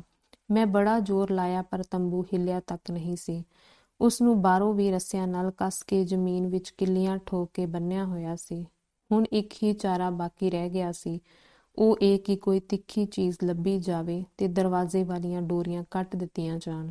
ਮੈਂ ਹਰ ਥਾਂ ਫੋਲਾ ਫਾਲੀ ਕੀਤੀ, ਪਰ ਇੱਕ ਛੋਟੀ ਜਿਹੀ ਕਿੱਲੀ ਤੋਂ ਇਲਾਵਾ ਹੋਰ ਕੋਈ ਵੀ ਚੀਜ਼ ਮੇਰੇ ਹੱਥ ਨਾ ਲੱਗੀ। ਤੰਗ ਆ ਕੇ ਮੈਂ ਕਿੱਲੀ ਨਾਲ ਹੀ ਤੰਬੂ ਹੇਠਾਂ ਜ਼ਮੀਨ ਪੁੱਟਣੀ ਸ਼ੁਰੂ ਕਰ ਦਿੱਤੀ। ਇਸ ਕੰਮ ਵਿੱਚ ਸਫਲਤਾ ਮਿਲਣ ਦੀ ਆਸ ਬੜੀ ਥੋੜ੍ਹੀ ਸੀ, ਪਰ ਹੁਣ ਮੈਂ ਇਸ ਗੱਲ ਵੱਲ ਕੋਈ ਧਿਆਨ ਨਹੀਂ ਦੇ ਰਹੀ ਸਾਂ। ਮੇਰੇ ਦਿਮਾਗ ਵਿੱਚ ਇੱਕੋ ਇੱਕ ਆਸਹੀਨ ਵਿਚਾਰ ਚੱਕਰ ਲਾਈ ਜਾ ਰਿਹਾ ਸੀ ਕਿ ਜਾਂ ਤਾਂ ਇੱਥੋਂ ਨਿਕਲ ਜਾਵਾਂ ਜਾਂ ਮਰ ਜਾਵਾਂ। ਪਰ ਮੈਂ ਉਸਦੀ ਨੱਕ ਵਿੱਚ ਸੁੱਟ ਤੇ ਉਸਦੇ ਖੌਫਨਾਕ ਘੁਰਾੜੇ ਹੋਰ ਨਹੀਂ ਸੁਣਨਾ ਚਾਹੁੰਦੀ ਸੀ। ਇੱਥੇ ਹੋਰ ਇੱਕ ਪਲ ਵੀ ਨਹੀਂ ਰਹਿਣਾ ਚਾਹੁੰਦੀ ਸਾਂ। ਜੇ ਮਰਨਾ ਹੀ ਹੈ ਤਾਂ ਆਜ਼ਾਦ ਹੈਸੀਅਤ ਵਿੱਚ ਜੂਝਦਿਆਂ ਹੋਇਆ ਮਰਨਾ ਹੈ, ਪਰ ਮੈਂ ਹਾਰ ਨਹੀਂ ਮੰਨਣੀ। ਸ਼ਬਦ ਤੋਂ ਕੋਲ ਦਾ ਮਤਲਬ ਹੈ ਦੂਜੀ ਵਹੁਟੀ। ਕਿੰਨੀ ਨਫ਼ਰਤ ਹੈ ਮੈਨੂੰ ਇਸ ਸ਼ਬਦ ਨਾਲ। ਕਿਸ ਨੇ ਕਿਸ ਭੈੜੇ ਜ਼ਮਾਨੇ ਵਿੱਚ ਇਹ ਸ਼ਬਦ ਘੜਿਆ ਸੀ। ਕਿਸੇ ਔਰਤ ਲਈ ਇਸ ਤੋਂ ਵੱਧ ਬੇਇੱਜ਼ਤੀ ਵਾਲੀ ਗੱਲ ਹੋਰ ਕੀ ਹੋ ਸਕਦੀ ਹੈ ਕਿ ਉਹ ਆਪਣੀ ਮਰਜ਼ੀ ਤੋਂ ਉਲਟ ਕਿਸੇ ਦੀ ਦੂਜੀ ਵਹੁਟੀ ਬਣੇ, ਆਪਣੇ ਜਿਸਮ ਤੇ ਰੂਹ ਨੂੰ ਕਿਸੇ ਦੀ ਗੁਲਾਮ ਬਣਾ ਦੇਵੇ। ਜਾਗੋ ਬਦਨਸੀਬ ਔਰਤੋ, ਕਬਰਾਂ ਵਿੱਚੋਂ ਉੱਠੋ, ਲਤਾੜੀਆਂ ਅਪਮਾਨਿਤ ਮਨੁੱਖੀ ਗੌਰਵ ਤੋਂ ਵਹੂਣੀਆਂ ਔਰਤਾਂ ਦੀਆਂ ਰੂਹੋ, ਉੱਠੋ, ਤਸੀਹੇ ਝੱਲ ਝੱਲ ਕੇ ਸ਼ਹੀਦ ਹੋਣ ਵਾਲਿਓ, ਜਾਗੋ, ਤਾਂ ਜੋ ਉਸ ਪੁਰਾਣੇ ਜ਼ਮਾਨੇ ਦਾ ਹਨੇਰਾ ਵੀ ਕੰਬ ਉੱਠੇ। ਇਹ ਮੈਂ ਆਖ ਰਹੀ ਸਾਂ, ਜਿਹੜੀ ਦੂਜੀ ਵਹੁਟੀ ਵਾਲੀ ਬਦਨਸੀਬੀ ਨੂੰ ਭੋਗਣ ਵਾਲੀਆਂ ਤੁਹਾਡੇ ਸਾਰਿਆਂ ਵਿੱਚੋਂ ਆਖਰੀ ਹਾਂ। ਉਸ ਰਾਤ ਮੈਨੂੰ ਪਤਾ ਨਹੀਂ ਸੀ ਕਿ ਇਹ ਸ਼ਬਦ ਉਚਾਰਨਾ ਮੇਰੀ ਕਿਸਮਤ ਵਿੱਚ ਲਿਖਿਆ ਹੋਇਆ ਸੀ। ਉਸ ਰਾਤ ਮੈਂ ਝੱਲੀ ਹੋਈ ਜਨੂੰਨਾਂ ਵਾਂਗ ਤੰਬੂ ਹੇਠ ਜ਼ਮੀਨ ਪੁੱਟੀ ਜਾ ਰਹੀ ਸਾਂ। ਜ਼ਮੀਨ ਪਥਰੀਲੀ ਸੀ, ਕਿੱਲੀ ਨਾਲ ਪੱਟੀ ਨਹੀਂ ਜਾ ਰਹੀ ਸੀ। ਫਿਰ ਮੈਂ ਨੋਹਾਂ ਨਾਲ ਪੁੱਟਣ ਲੱਗ ਪਈ। ਮੇਰੀਆਂ ਉਂਗਲਾਂ ਲਹੂ ਲਹਾਨ ਹੋ ਗਈਆਂ ਸਨ। ਜਦ ਤੱਕ ਤੰਬੂ ਹੇਠੋਂ ਹੱਥ ਲਗਾਉਣ ਜੋਗੀ ਮੋਰੀ ਪੁੱਟੀ ਗਈ, ਤਦ ਤੱਕ ਸਵੇਰ ਦੀ ਲੋਅ ਹੋ ਗਈ ਸੀ। ਕੁੱਤੇ ਭੌਂਕਣ ਲੱਗੇ। ਗੁਆਂਢ ਵਿੱਚ ਸੁੱਤੇ ਲੋਕ ਜਾਗ ਪਏ। ਘੋੜਿਆਂ ਦਾ ਵੱਗ ਸੁੰਮਾਂ ਨਾਲ ਟੱਪ ਟਾਪ ਕਰਦਾ ਪਾਣੀ ਪੀਣ ਲਈ ਚਲਾ ਗਿਆ ਤੇ ਫੁੜਕਦੇ ਮਾਰਦੀਆਂ ਉਗਲਾਉਂਦੀਆਂ ਹੋਈਆਂ ਭੇਡਾਂ ਦਾ ਇੱਜੜ ਵੀ ਤੁਰ ਪਿਆ। ਮਗਰੋਂ ਕੋਈ ਜਣਾ ਤੰਬੂ ਦੇ ਨੇੜੇ ਆਇਆ। ਉਸਨੂੰ ਬਾਹਰੋਂ ਬੰਨ੍ਹ ਕੇ ਰੱਖਣ ਵਾਲੇ ਰੱਸੇ ਖੋਲ ਤੇ ਨਮਦੇ ਲਾਉਣ ਲੱਗਾ। ਇਹ ਚੁੱਪ ਰਹਿਣ ਵਾਲੀ ਕਾਲੀ ਔਰਤ ਸੀ। ਇਸ ਦਾ ਮਤਲਬ ਸੀ ਕਿ ਪਿੰਡ ਦੇ ਇਹ ਲੋਕ ਕਿਸੇ ਦੂਸਰੀ ਥਾਂ ਜਾਣ ਦੀਆਂ ਤਿਆਰੀਆਂ ਕਰ ਰਹੇ ਸਨ। ਮੈਨੂੰ ਚੇਤਾ ਆਇਆ ਕਿ ਕੱਲ੍ਹ ਮੈਂ ਲੋਕਾਂ ਨੂੰ ਇਹ ਗੱਲਾਂ ਕਰਦਿਆਂ ਸੁਣਿਆ ਸੀ ਕਿ ਸਵੇਰੇ ਹੀ ਤੰਬੂ ਉਖਾੜ ਕੇ ਪਹਿਲਾਂ ਦਰਰੇ ਵੱਲ ਨਵੀਂ ਥਾਂ ਉੱਤੇ ਰਹਿਣ ਲਈ ਚਲੇ ਜਾਣਗੇ ਅਤੇ ਅੱਗੋਂ ਸਾਰੀਆਂ ਗਰਮੀਆਂ ਦਰੇ ਤੋਂ ਪਾਰ ਦੂਰ ਪਹਾੜਾਂ ਵਿੱਚ ਬਿਤਾਉਣਗੇ। ਮੈਂ ਹੋਰ ਵੀ ਮਾਯੂਸ ਹੋ ਗਈ, ਕਿਉਂਕਿ ਉੱਥੋਂ ਦੌੜ ਨਿਕਲਣਾ 100 ਗੁਣਾ ਮੁਸ਼ਕਿਲ ਸੀ। ਮੈਂ ਪੁੱਟੇ ਹੋਏ ਟੋਏ ਲਾਗੇ ਜਿਵੇਂ ਬੈਠੀ ਸਾਂ ਉਵੇਂ ਹੀ ਬੈਠੀ ਰਹੀ, ਬਿਲਕੁਲ ਹਿੱਲੀ ਨਾ। ਲੁਕਾਉਣ ਵਾਲੀ ਗੱਲ ਹੀ ਕਿਹੜੀ ਸੀ ਤੇ ਲੁਕਾਉਂਦੀ ਵੀ ਕਿਉਂ? ਉਸ ਕਾਲੀ ਔਰਤ ਨੇ ਤੰਬੂ ਹੇਠਾਂ ਪੁੱਟਿਆ ਹੋਇਆ ਟੋਆ ਵੇਖ ਤਾਂ ਲਿਆ ਸੀ, ਪਰ ਉਹ ਬੋਲੀ ਕੁਝ ਵੀ ਨਾ। ਉਹ ਚੁੱਪ ਕਰਕੇ ਆਪਣੇ ਕੰਮ ਲੱਗੀ ਰਹੀ। ਉਂਝ ਵੀ ਉਸਦੇ ਵਿਹਾਰ ਤੋਂ ਪਤਾ ਲੱਗਦਾ ਸੀ ਕਿ ਉਸਦਾ ਕਿਸੇ ਵੀ ਗੱਲ ਨਾਲ ਕੋਈ ਸਰੋਕਾਰ ਨਹੀਂ ਸੀ। ਜਾਪਦਾ ਸੀ ਕਿ ਜੀਵਨ ਉਸਦੇ ਅੰਦਰ ਕਿਸੇ ਵੀ ਤਰ੍ਹਾਂ ਦੀ ਭਾਵਨਾ ਨਹੀਂ ਜਗਾਉਂਦਾ ਸੀ। ਇੱਥੋਂ ਤੱਕ ਕਿ ਉਸਨੇ ਆਪਣੇ ਖਾਵੰਦ ਨੂੰ ਜਗਾਇਆ ਵੀ ਨਾ, ਨਵੀਂ ਥਾਂ ਤੇ ਜਾਣ ਲਈ ਤਿਆਰੀ ਕਰਨ ਵਿੱਚ ਹੱਥ ਵਟਾਉਣ ਲਈ ਵੀ ਨਾ ਆਖਿਆ। ਉਹ ਕੰਬਲਾਂ ਤੇ ਫਰ ਕੋਟਾਂ ਹੇਠਾਂ ਪਿਆ ਰਿੱਛ ਵਾਂਗ ਘੁਰਾੜੇ ਮਾਰ ਰਿਹਾ ਸੀ। ਸਾਰੇ ਨਮਦੇ ਵਲੇਟ ਲਏ ਗਏ ਸਨ। ਤੰਬੂ ਦਾ ਢਾਂਚਾ ਨੰਗਾ ਹੋ ਗਿਆ ਸੀ ਤੇ ਮੈਂ ਉਸ ਵਿੱਚ ਇੰਜ ਬੈਠੀ ਹੋਈ ਸਾਂ ਜਿਵੇਂ ਪਿੰਜਰੇ ਵਿੱਚ ਤਾੜੀ ਗਈ ਹੋਵਾਂ। ਮੈਂ ਵੇਖਿਆ ਕਿ ਨੇੜੇ ਹੀ ਦਰਿਆ ਦੇ ਲਾਗੇ ਲੋਕ ਝੋਟਿਆਂ ਤੇ ਘੋੜਿਆਂ ਉੱਤੇ ਸਮਾਨ ਲੱਦ ਰਹੇ ਸਨ। ਫਿਰ ਮੈਨੂੰ ਉੱਥੇ ਕਿਸੇ ਪਾਸਿਓਂ ਆਏ ਹੋਏ 3 ਘੋੜਸਵਾਰ ਨਜ਼ਰ ਆਏ। ਘੋੜਸਵਾਰਾਂ ਨੇ ਉਹਨਾਂ ਲੋਕਾਂ ਕੋਲੋਂ ਕੁਝ ਪੁੱਛਿਆ ਤੇ ਸਾਡੇ ਪਾਸੇ ਵੱਲ ਤੁਰ ਪਏ। ਪਹਿਲਾਂ ਤਾਂ ਮੈਂ ਇਹ ਸੋਚਿਆ ਕਿ ਉਹ ਇਹਨਾਂ ਲੋਕਾਂ ਨੂੰ ਆਪਣੇ ਨਾਲ ਲੈ ਕੇ ਜਾਣ ਲਈ ਆਏ ਸਨ, ਪਰ ਮਗਰੋਂ ਮੈਂ ਧਿਆਨ ਨਾਲ ਵੇਖਿਆ ਤੇ ਹੱਕੀ ਬੱਕੀ ਰਹਿ ਗਈ। ਇਹ ਦੁਇਸ਼ੇਨ ਸੀ ਅਤੇ ਉਸਦੇ ਨਾਲ ਦੇ 2 ਜਣਿਆਂ ਨੇ ਮਲੇਸ਼ੀਆ ਦੀਆਂ ਟੋਪੀਆਂ ਤੇ ਲਾਲ ਫੀਤਿਆਂ ਵਾਲੇ ਵੱਡੇ ਕੋਟ ਪਾਏ ਹੋਏ ਸਨ। ਮੈਂ ਉੱਥੇ ਨਾ ਜਿਉਂਦਿਆਂ ਵਿੱਚ ਤੇ ਨਾ ਹੀ ਮੋਇਆਂ ਵਿੱਚ ਬੈਠੀ ਹੋਈ ਸਾਂ। ਮੈਂ ਚੀਕ ਵੀ ਨਹੀਂ ਸਕਦੀ ਸਾਂ। ਮੇਰਾ ਦਿਲ ਖੁਸ਼ੀ ਨਾਲ ਨੱਚ ਉੱਠਿਆ ਸੀ। ਮੇਰਾ ਅਧਿਆਪਕ ਜਿਉਂਦਾ ਸੀ। ਇਸ ਦੇ ਨਾਲ ਹੀ ਮੇਰੀ ਰੂਹ ਖਾਲੀ ਖਾਲੀ ਸੀ। ਮੇਰੀ ਤਾਂ ਇੱਜ਼ਤ ਲੁੱਟੀ ਜਾ ਚੁੱਕੀ ਸੀ। ਮੈਂ ਤਾਂ ਖਤਮ ਹੋ ਗਈ ਸਾਂ। ਦੁਇਸ਼ੇਨ ਦੇ ਸਿਰ ਉੱਤੇ ਪੱਟੀਆਂ ਬੱਝੀਆਂ ਹੋਈਆਂ ਸਨ ਤੇ ਬਾਂਹ ਗਲ ਵਿੱਚ ਪਈ ਪੱਟੀ ਵਿੱਚ ਲਟਕੀ ਹੋਈ ਸੀ। ਉਹ ਘੋੜੇ ਤੋਂ ਛਾਲ ਮਾਰ ਕੇ ਉਤਰਿਆ, ਠੁੱਡ ਮਾਰ ਕੇ ਦਰਵਾਜ਼ਾ ਖੋਲ੍ਹ ਦਿੱਤਾ, ਦੌੜ ਕੇ ਅੰਦਰ ਆਇਆ, ਲਾਲ ਮੂਹੇ ਉੱਤੋਂ ਕੰਬਲ ਲਾਹ ਦਿੱਤੇ। ਉੱਠ ਓਏ, ਉਹ ਗਰਜਿਆ। ਲਾਲ ਮੂਹੇ ਨੇ ਸਿਰ ਚੁੱਕਿਆ, ਅੱਖਾਂ ਮਲੀਆਂ ਤੇ ਦੁਇਸ਼ੇਨ ਉੱਤੇ ਝਪਟਣ ਲੱਗਾ, ਪਰ ਮਲੇਸ਼ੀਆ ਵਾਲਿਆਂ ਨੇ ਆਪਣੇ ਵੱਲ ਤਲੇ ਪਿਸਤੌਲ ਵੇਖ ਕੇ ਇੱਕਦਮ ਸਿਰ ਨੀਵਾਂ ਕਰ ਲਿਆ।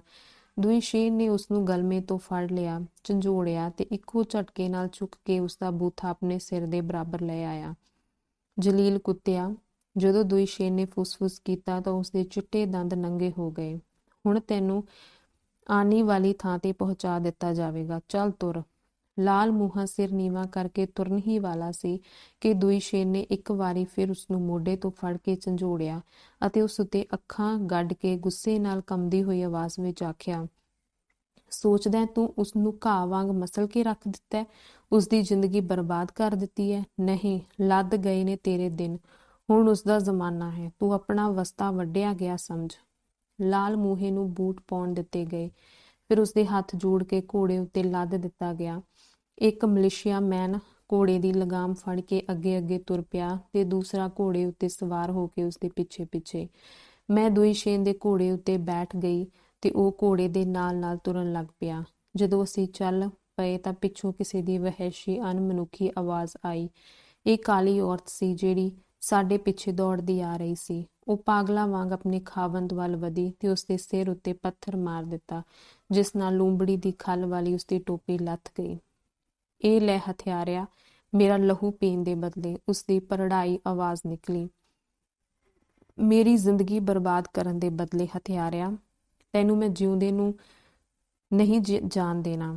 ਉਸਨੇ ਸ਼ਾਇਦ 40 ਸਾਲ ਤੋਂ ਆਪਣਾ ਸਿਰ ਨਹੀਂ ਉਠਾਇਆ ਸੀ, ਪਰ ਹੁਣ ਜੋ ਕੁਝ ਵੀ ਉਸਦੇ ਦਿਲ ਵਿੱਚ ਉਬਾਲੇ ਖਾਂਦਾ ਰਿਹਾ ਸੀ, ਉਹ ਸਭ ਕੁਝ ਜਿਵੇਂ ਕੜ ਪਾੜ ਕੇ ਬਾਹਰ ਆ ਗਿਆ ਸੀ।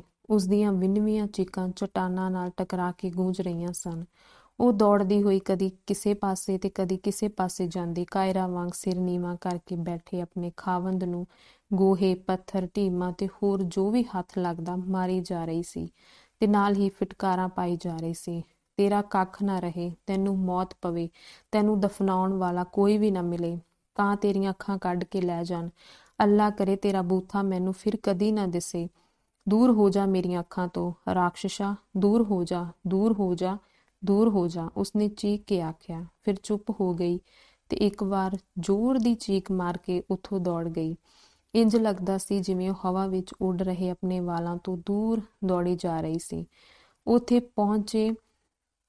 ਉੱਥੇ ਪਹੁੰਚ ਚੁੱਕੇ ਉਸਦੇ ਗਵਾਂਢੀ ਉਸਨੂੰ ਫੜਨ ਲਈ ਉਸਦਾ ਪਿੱਛਾ ਕਰਨ ਲੱਗੇ।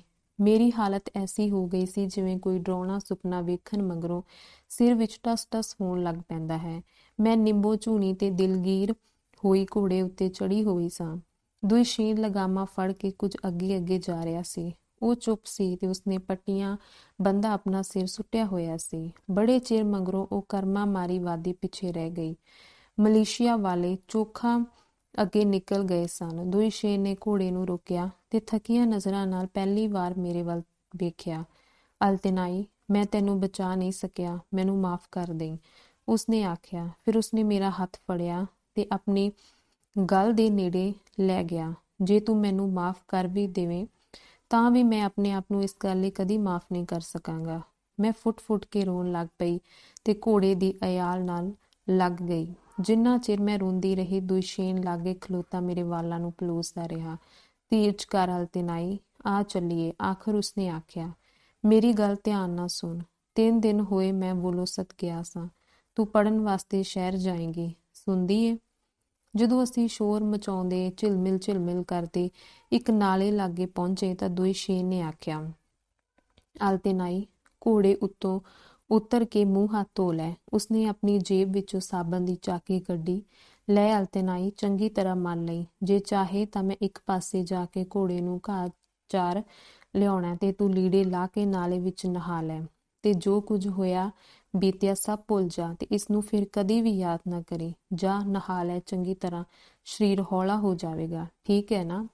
ਮੈਂ ਹਾਂ ਵਿੱਚ ਸਿਰ ਹਿਲਾਇਆ ਤੇ ਜਦੋਂ ਦੁਸ਼ੇਨ ਇੱਕ ਪਾਸੇ ਚਲਾ ਗਿਆ, ਮੈਂ ਕੱਪੜੇ ਲਾਹ ਲਏ ਤੇ ਬੜੇ ਧਿਆਨ ਨਾਲ ਪਾਣੀ ਵਿੱਚ ਵੜ ਗਈ। ਪਾਣੀ ਦੀ ਤਹਿ ਹੇਠੋਂ ਚਿੱਟੇ, ਨੀਲੇ, ਹਰੇ, ਲਾਲ ਪੱਥਰ ਝਾਕ ਰਹੇ ਸਨ। ਨੀਲੇ ਜਲ ਦੀ ਤੇਜ਼ ਧਾਰਾ ਮੇਰੇ ਗਿੱਟਿਆਂ ਨੂੰ ਜਲੂਣ ਕਰਦੀ ਹੋਈ ਵਹਿ ਰਹੀ ਸੀ। ਮੈਂ ਪਾਣੀ ਦਾ ਬੁੱਕ ਭਰ ਕੇ ਆਪਣੀ ਛਾਤੀ ਉੱਤੇ ਛਿੱਟੇ ਮਾਰੇ। ਸ਼ੀਤਲ ਧਾਰਾਂ ਮੇਰੇ ਸਾਰੇ ਸਰੀਰ ਉੱਤੇ ਵਹਿ ਤੁਰੀਆਂ ਤੇ ਮੈਂ ਇਹਨਾਂ ਦਿਨਾਂ ਵਿੱਚ ਪਹਿਲੀ ਵਾਰ ਆਪ ਮੁਹਾਰੇ ਹੱਸ ਪਈ। ਹੱਸਣਾ ਕਿੰਨਾ ਚੰਗਾ ਲੱਗਦਾ ਸੀ। ਮੈਂ ਕਈ ਵਾਰ ਆਪਣੇ ਸਰੀਰ ਨੂੰ ਪਾਣੀ ਛੁਹਾਇਆ ਤੇ ਫਿਰ ਡੂੰਘੇ ਪਾਣੀ ਵਿੱਚ ਵੜ ਗਈ। ਪਾਣੀ ਦਾ ਤੇਜ਼ ਵਹਾਅ ਮੈਨੂੰ ਵਾਪਸ ਘੱਟ ਡੂੰਘੇ ਪਾਣੀ ਵੱਲ ਧੱਕ ਦਿੰਦਾ। ਮੈਂ ਫਿਰ ਉੱਠਦੀ ਤੇ ਛਿੱਟੇ ਉਡਾਉਂਦੇ ਤੇਜ਼ ਵਹਾਅ ਵਿੱਚ ਜਾ ਵੜਦੀ। ਪਾਣੀਆਂ, ਇਹਨਾਂ ਦਿਨਾਂ ਦੀ ਮੈਲ ਤੇ ਪਿੱਟ ਨੂੰ ਧੋ ਕੇ ਲੈ ਜਾ। ਤੂੰ ਮੈਨੂੰ ਵੀ ਆਪਣੇ ਵਰਗੀ ਹੀ ਸੁੱਚੀ ਬਣਾ ਦੇ। ਮੈਂ ਫੁੱਸ-ਫੁੱਸ ਕੀਤਾ ਤੇ ਪਤਾ ਨਹੀਂ ਕਿਉਂ ਹੱਸ ਪਈ। ਅਜਿਹਾ ਕਿਉਂ ਨਹੀਂ ਹੁੰਦਾ ਕਿ ਲੋਕਾਂ ਦੇ ਨਿਸ਼ਾਨ ਉਹਨਾਂ ਲਈ ਪਿਆਰੀਆਂ ਯਾਦਗਾਰੀ ਥਾਵਾਂ ਉੱਤੇ ਹਮੇਸ਼ਾ ਲਈ ਅਮਿੱਟ ਬਣ ਕੇ ਰਹਿ ਜਾਣ। ਜੇ ਕਿਤੇ ਹੁਣ ਮੈਂ ਉਹ ਪਗਡੰਡੀ ਲੱਭ ਸਕਦੀ ਹੁੰਦੀ ਜਿਸ ਉੱਤੇ ਮੈਂ ਤੇ ਦੁਇਸ਼ੇਨ ਪਹਾੜਾਂ ਤੋਂ ਪਰਤੇ ਸਾਂ, ਤਾਂ ਮੈਂ ਧਰਤੀ ਉੱਤੇ ਝੁੱਕ ਕੇ ਅਧਿਆਪਕ ਦੇ ਕਦਮਾਂ ਦੇ ਨਿਸ਼ਾਨ ਚੁੰਮ ਲੈਂਦੀ। ਮੇਰੇ ਵਾਸਤੇ ਪਗਡੰਡੀ ਸਾਰੇ ਰਸਤਿਆਂ ਦਾ ਰਸਤਾ ਹੈ। ਜ਼ਿੰਦਗੀ ਵੱਲ, ਆਪਣੇ ਅੰਦਰ ਨਵੇਂ ਵਿਸ਼ਵਾਸ ਵੱਲ, ਨਵੀਆਂ ਆਸਾਂ ਉਮੰਗਾਂ ਵੱਲ, ਚਾਨਣ ਵੱਲ। ਮੇਰੀ ਵਾਪਸੀ ਦੀ ਉਹ ਪਗਡੰਡੀ, ਉਹ ਰਸਤਾ ਤੇ ਉਹ ਦਿਨ ਮੁਬਾਰਕ ਹੋਣ। ਉਸ ਵੇਲੇ ਦੇ ਸੂਰਜ ਦਾ ਸ਼ੁਕਰੀਆ, ਉਸ ਵੇਲੇ ਦੀ ਧਰਤੀ ਦਾ ਸ਼ੁਕਰੀਆ। 2 ਦਿਨ ਮਗਰੋਂ ਦੁਇਸ਼ੇਨ ਮੈਨੂੰ ਰੇਲਵੇ ਸਟੇਸ਼ਨ ਉੱਤੇ ਲੈ ਗਿਆ। ਉਸ ਸਾਰੀ ਹੋਈ ਬੀਤੀ ਮਗਰੋਂ ਪਿੰਡ ਵਿੱਚ ਰਹਿਣ ਨੂੰ ਮੇਰਾ ਦਿਲ ਨਹੀਂ ਕਰਦਾ ਸੀ। ਨਵੀਂ ਜ਼ਿੰਦਗੀ ਨੂੰ ਨਵੀਂ ਜਗ੍ਹਾ ਉੱਤੇ ਹੀ ਸ਼ੁਰੂ ਕਰਨ ਦੀ ਲੋੜ ਸੀ। ਹਾਂ, ਤੇ ਲੋਕਾਂ ਨੂੰ ਵੀ ਮੇਰਾ ਫੈਸਲਾ ਠੀਕ ਲੱਗਾ। ਸਾਈਕਾਲ ਤੇ ਕਰਤਨ ਬਾਈ ਮੈਨੂੰ ਵਿਦਾ ਕਰਨ ਆਏ। ਉਹਨਾਂ ਨੇ ਬੜੀ ਭੱਜ ਦੌੜ ਕੀਤੀ। ਉਹ ਬੱਚਿਆਂ ਵਾਂਗ ਰੋ ਰਹੇ ਸਨ। ਉਹਨਾਂ ਨੇ ਮੇਰੇ ਸਫ਼ਰ ਲਈ ਗਠੜੀਆਂ ਤੇ ਝੋਲੇ ਤਿਆਰ ਕੀਤੇ। ਦੂਸਰੇ ਗਵਾਂਢੀ, ਇੱਥੋਂ ਤੱਕ ਕਿ ਝਗੜਾਲੂ ਸਾਤਮ ਕੁਲ ਵੀ ਮੈਨੂੰ ਵਿਦਾ ਕਰਨ ਆਏ। ਅੱਲਾਹ ਤਾਲਾ ਤੇਰੇ ਅੰਗ ਸੰਗ ਰਹੇ ਧੀਏ, ਉਸਨੇ ਆਖਿਆ। ਤੇਰੇ ਰਾਹ ਵਿੱਚ ਚਾਨਣ ਹੋਵੇ, ਤੂੰ ਘਬਰਾਈ ਨਾ, ਤੇ ਉਵੇਂ ਹੀ ਕਰੀ ਜਿਵੇਂ ਤੇਰਾ ਮਾਸਟਰ ਦੁਇਸ਼ੇਨ ਆਖਦਾ। ਇੰਜ ਤੇਰਾ ਭਲਾ ਹੀ ਹੋਵੇਗਾ। ਕਹਿਣ ਵਾਲੀ ਗੱਲ ਹੀ ਕਿਹੜੀ ਸੀ। ਹੁਣ ਤਾਂ ਅਸੀਂ ਵੀ ਕੁਝ ਸਮਝਣ ਲੱਗ ਪਏ ਹਾਂ। ਸਾਡੇ ਸਕੂਲ ਦੇ ਬੱਚੇ ਦੇਰ ਤੱਕ ਛਕੜੇ ਦੇ ਪਿੱਛੇ ਦੌੜਦੇ ਰਹੇ ਤੇ ਦੇਰ ਤੱਕ ਹੱਥ ਹਿਲਾਉਂਦੇ ਰਹੇ। ਮੇਰੇ ਨਾਲ ਕੁਝ ਹੋਰ ਬੱਚੇ ਵੀ ਸਨ। ਉਹਨਾਂ ਨੂੰ ਵੀ ਤਾਸ਼ਕੰਦ ਦੇ ਇੱਕ ਯਤੀਮਖਾਨੇ ਭੇਜ ਦਿੱਤਾ ਗਿਆ ਸੀ। ਸਟੇਸ਼ਨ ਉੱਤੇ ਚਮੜੇ ਦੀ ਜੈਕਟ ਪਹਿਨੀ ਇੱਕ ਰੂਸੀ ਔਰਤ ਸਾਡੀ ਉਡੀਕ ਕਰ ਰਹੀ ਸੀ। ਉਸ ਮਗਰੋਂ ਕਈ ਵਾਰ ਮੈਂ ਪੋਪਲਰਾਂ ਦੇ ਰੁੱਖਾਂ ਨਾਲ ਘਿਰੇ ਇਸ ਛੋਟੇ ਜਿਹੇ ਪਹਾੜੀ ਸਟੇਸ਼ਨ ਥਾਣੀ ਲੰਘੀ ਹਾਂ। ਮੈਨੂੰ ਲੱਗਦਾ ਹੈ ਕਿ ਮੈਂ ਆਪਣਾ ਅੱਧਾ ਦਿਲ ਉੱਥੇ ਹੀ ਛੱਡ ਆਈ ਹਾਂ। ਬਹਾਰ ਦੀ ਉਸ ਸ਼ਾਮ ਦੇ ਠੰਡੇ ਬਣਫਸ਼ੇ ਘੁਸਮਸੇ ਵਿੱਚ ਕੋਈ ਐਸੀ ਉਦਾਸੀ ਸੀ, ਕੋਈ ਐਸਾ ਦਰਦ ਸੀ, ਮਾਨੋ ਉਸਨੂੰ ਸਾਡੇ ਵਿਛੜ ਜਾਣ ਦਾ ਪਤਾ ਲੱਗ ਗਿਆ ਸੀ।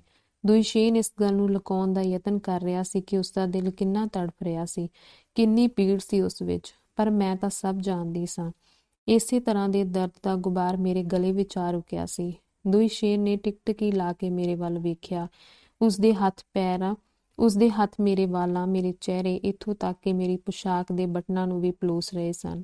ਅਲਤਿਨਾਈ, ਮੈਂ ਤੈਨੂੰ ਆਪਣੇ ਕੋਲੋਂ ਇੱਕ ਕਦਮ ਵੀ ਦੂਰ ਨਾ ਜਾਣ ਦਿੰਦਾ, ਉਸਨੇ ਆਖਿਆ, ਪਰ ਤੈਨੂੰ ਰੋਕਣ ਦਾ ਮੈਨੂੰ ਕੋਈ ਹੱਕ ਨਹੀਂ। ਤੈਨੂੰ ਪੜ੍ਹਨਾ ਚਾਹੀਦਾ। ਵੇਖੇ ਨਾ, ਮੈਂ ਆਪ ਤਾਂ ਬਹੁਤ ਥੋੜ੍ਹਾ ਪੜ੍ਹਿਆ ਲਿਖਿਆ ਹਾਂ। ਤੂੰ ਚਲੀ ਜਾ, ਇੰਜ ਹੀ ਠੀਕ ਰਹੇਗਾ। ਹੋ ਸਕਦਾ ਤੂੰ ਸੱਚਮੁੱਚ ਦੀ ਅਧਿਆਪਕਾ ਬਣ ਜਾਏ। ਫਿਰ ਤੂੰ ਸਾਡੇ ਸਕੂਲ ਨੂੰ ਯਾਦ ਕਰਿਆ ਕਰੇਂਗੀ ਤੇ ਹੋ ਸਕਦਾ ਹੱਸਿਆ ਕਰੇਂਗੀ। ਚਲੋ ਇੰਜ ਹੀ ਹੋਵੇ, ਇੰਜ ਹੀ ਹੋਵੇ। ਦੂਰ ਘਾਟੀ ਵਿੱਚ ਰੇਲ ਗੱਡੀ ਦੇ ਇੰਜਣ ਦੀ ਗੂੰਜਦੀ ਹੋਈ ਸੀਟੀ ਵੱਜਦੀ ਸੁਣਾਈ ਦਿੱਤੀ ਤੇ ਰੇਲ ਗੱਡੀ ਦੀਆਂ ਬੱਤੀਆਂ ਨਜ਼ਰ ਆਉਣ ਲੱਗੀਆਂ। ਸਟੇਸ਼ਨ ਉੱਤੇ ਲੋਕ ਹਿੱਲਣ ਜੁਲਣ ਲੱਗ ਪਏ। ਤੇ ਲੈ, ਹੁਣ ਤੂੰ ਚਲੀ ਜਾਏਂਗੀ? ਦੁਇਸ਼ੇਨ ਨੇ ਮੇਰਾ ਹੱਥ ਘੁੱਟਦਿਆਂ ਕੰਬਦੀ ਆਵਾਜ਼ ਵਿੱਚ ਆਖਿਆ। ਤੂੰ ਸੁਖੀ ਰਹੇ ਅਲਤਿਨਾਈ, ਤੇ ਸਭ ਤੋਂ ਵੱਡੀ ਗੱਲ ਇਹ ਹੈ ਕਿ ਤੂੰ ਪੜ੍ਹੇ, ਦਿਲ ਲਾ ਕੇ ਪੜ੍ਹੇ। ਮੈਂ ਕੋਈ ਜਵਾਬ ਨਾ ਦੇ ਸਕੀ। ਹੰਝੂਆਂ ਨਾਲ ਮੇਰਾ ਗਲਾ ਰੁੰਧਿਆ ਗਿਆ ਸੀ। ਨਾ ਰੋ ਅਲਤਿਨਾਈ, ਦੁਇਸ਼ੇਨ ਨੇ ਮੇਰੀਆਂ ਅੱਖਾਂ ਪੂੰਝੀਆਂ ਤੇ ਫਿਰ ਅਚਾਨਕ ਹੋਰ ਇਹ ਕਿਹਾ, ਪੋਪਲਰ ਦੇ ਜਿਹੜੇ ਬੂਟੇ ਅਸੀਂ ਮਿਲ ਕੇ ਲਾਏ ਸਨ, ਉਹਨਾਂ ਦੀ ਦੇਖਭਾਲ ਮੈਂ ਆਪ ਕਰਾਂਗਾ, ਤੇ ਜਦੋਂ ਤੂੰ ਵੱਡੀ ਬਣ ਕੇ ਇੱਥੇ ਵਾਪਸ ਆਏਂਗੀ ਤਾਂ ਵੇਖੇਂਗੀ ਕਿ ਇਹ ਕਿੰਨੇ ਸੋਹਣੇ ਨਿਕਲਣਗੇ।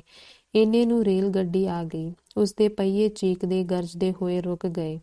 ਚੰਗਾ, ਫਿਰ ਹੁਣ ਵਿਦਾ ਹੋਈਏ। ਦੁਇਸ਼ੇਨ ਨੇ ਮੈਨੂੰ ਆਪਣੀਆਂ ਬਾਹਾਂ ਵਿੱਚ ਭਰ ਲਿਆ ਤੇ ਮੇਰੇ ਮੱਥੇ ਨੂੰ ਘੁੱਟ ਕੇ ਚੁੰਮਿਆ।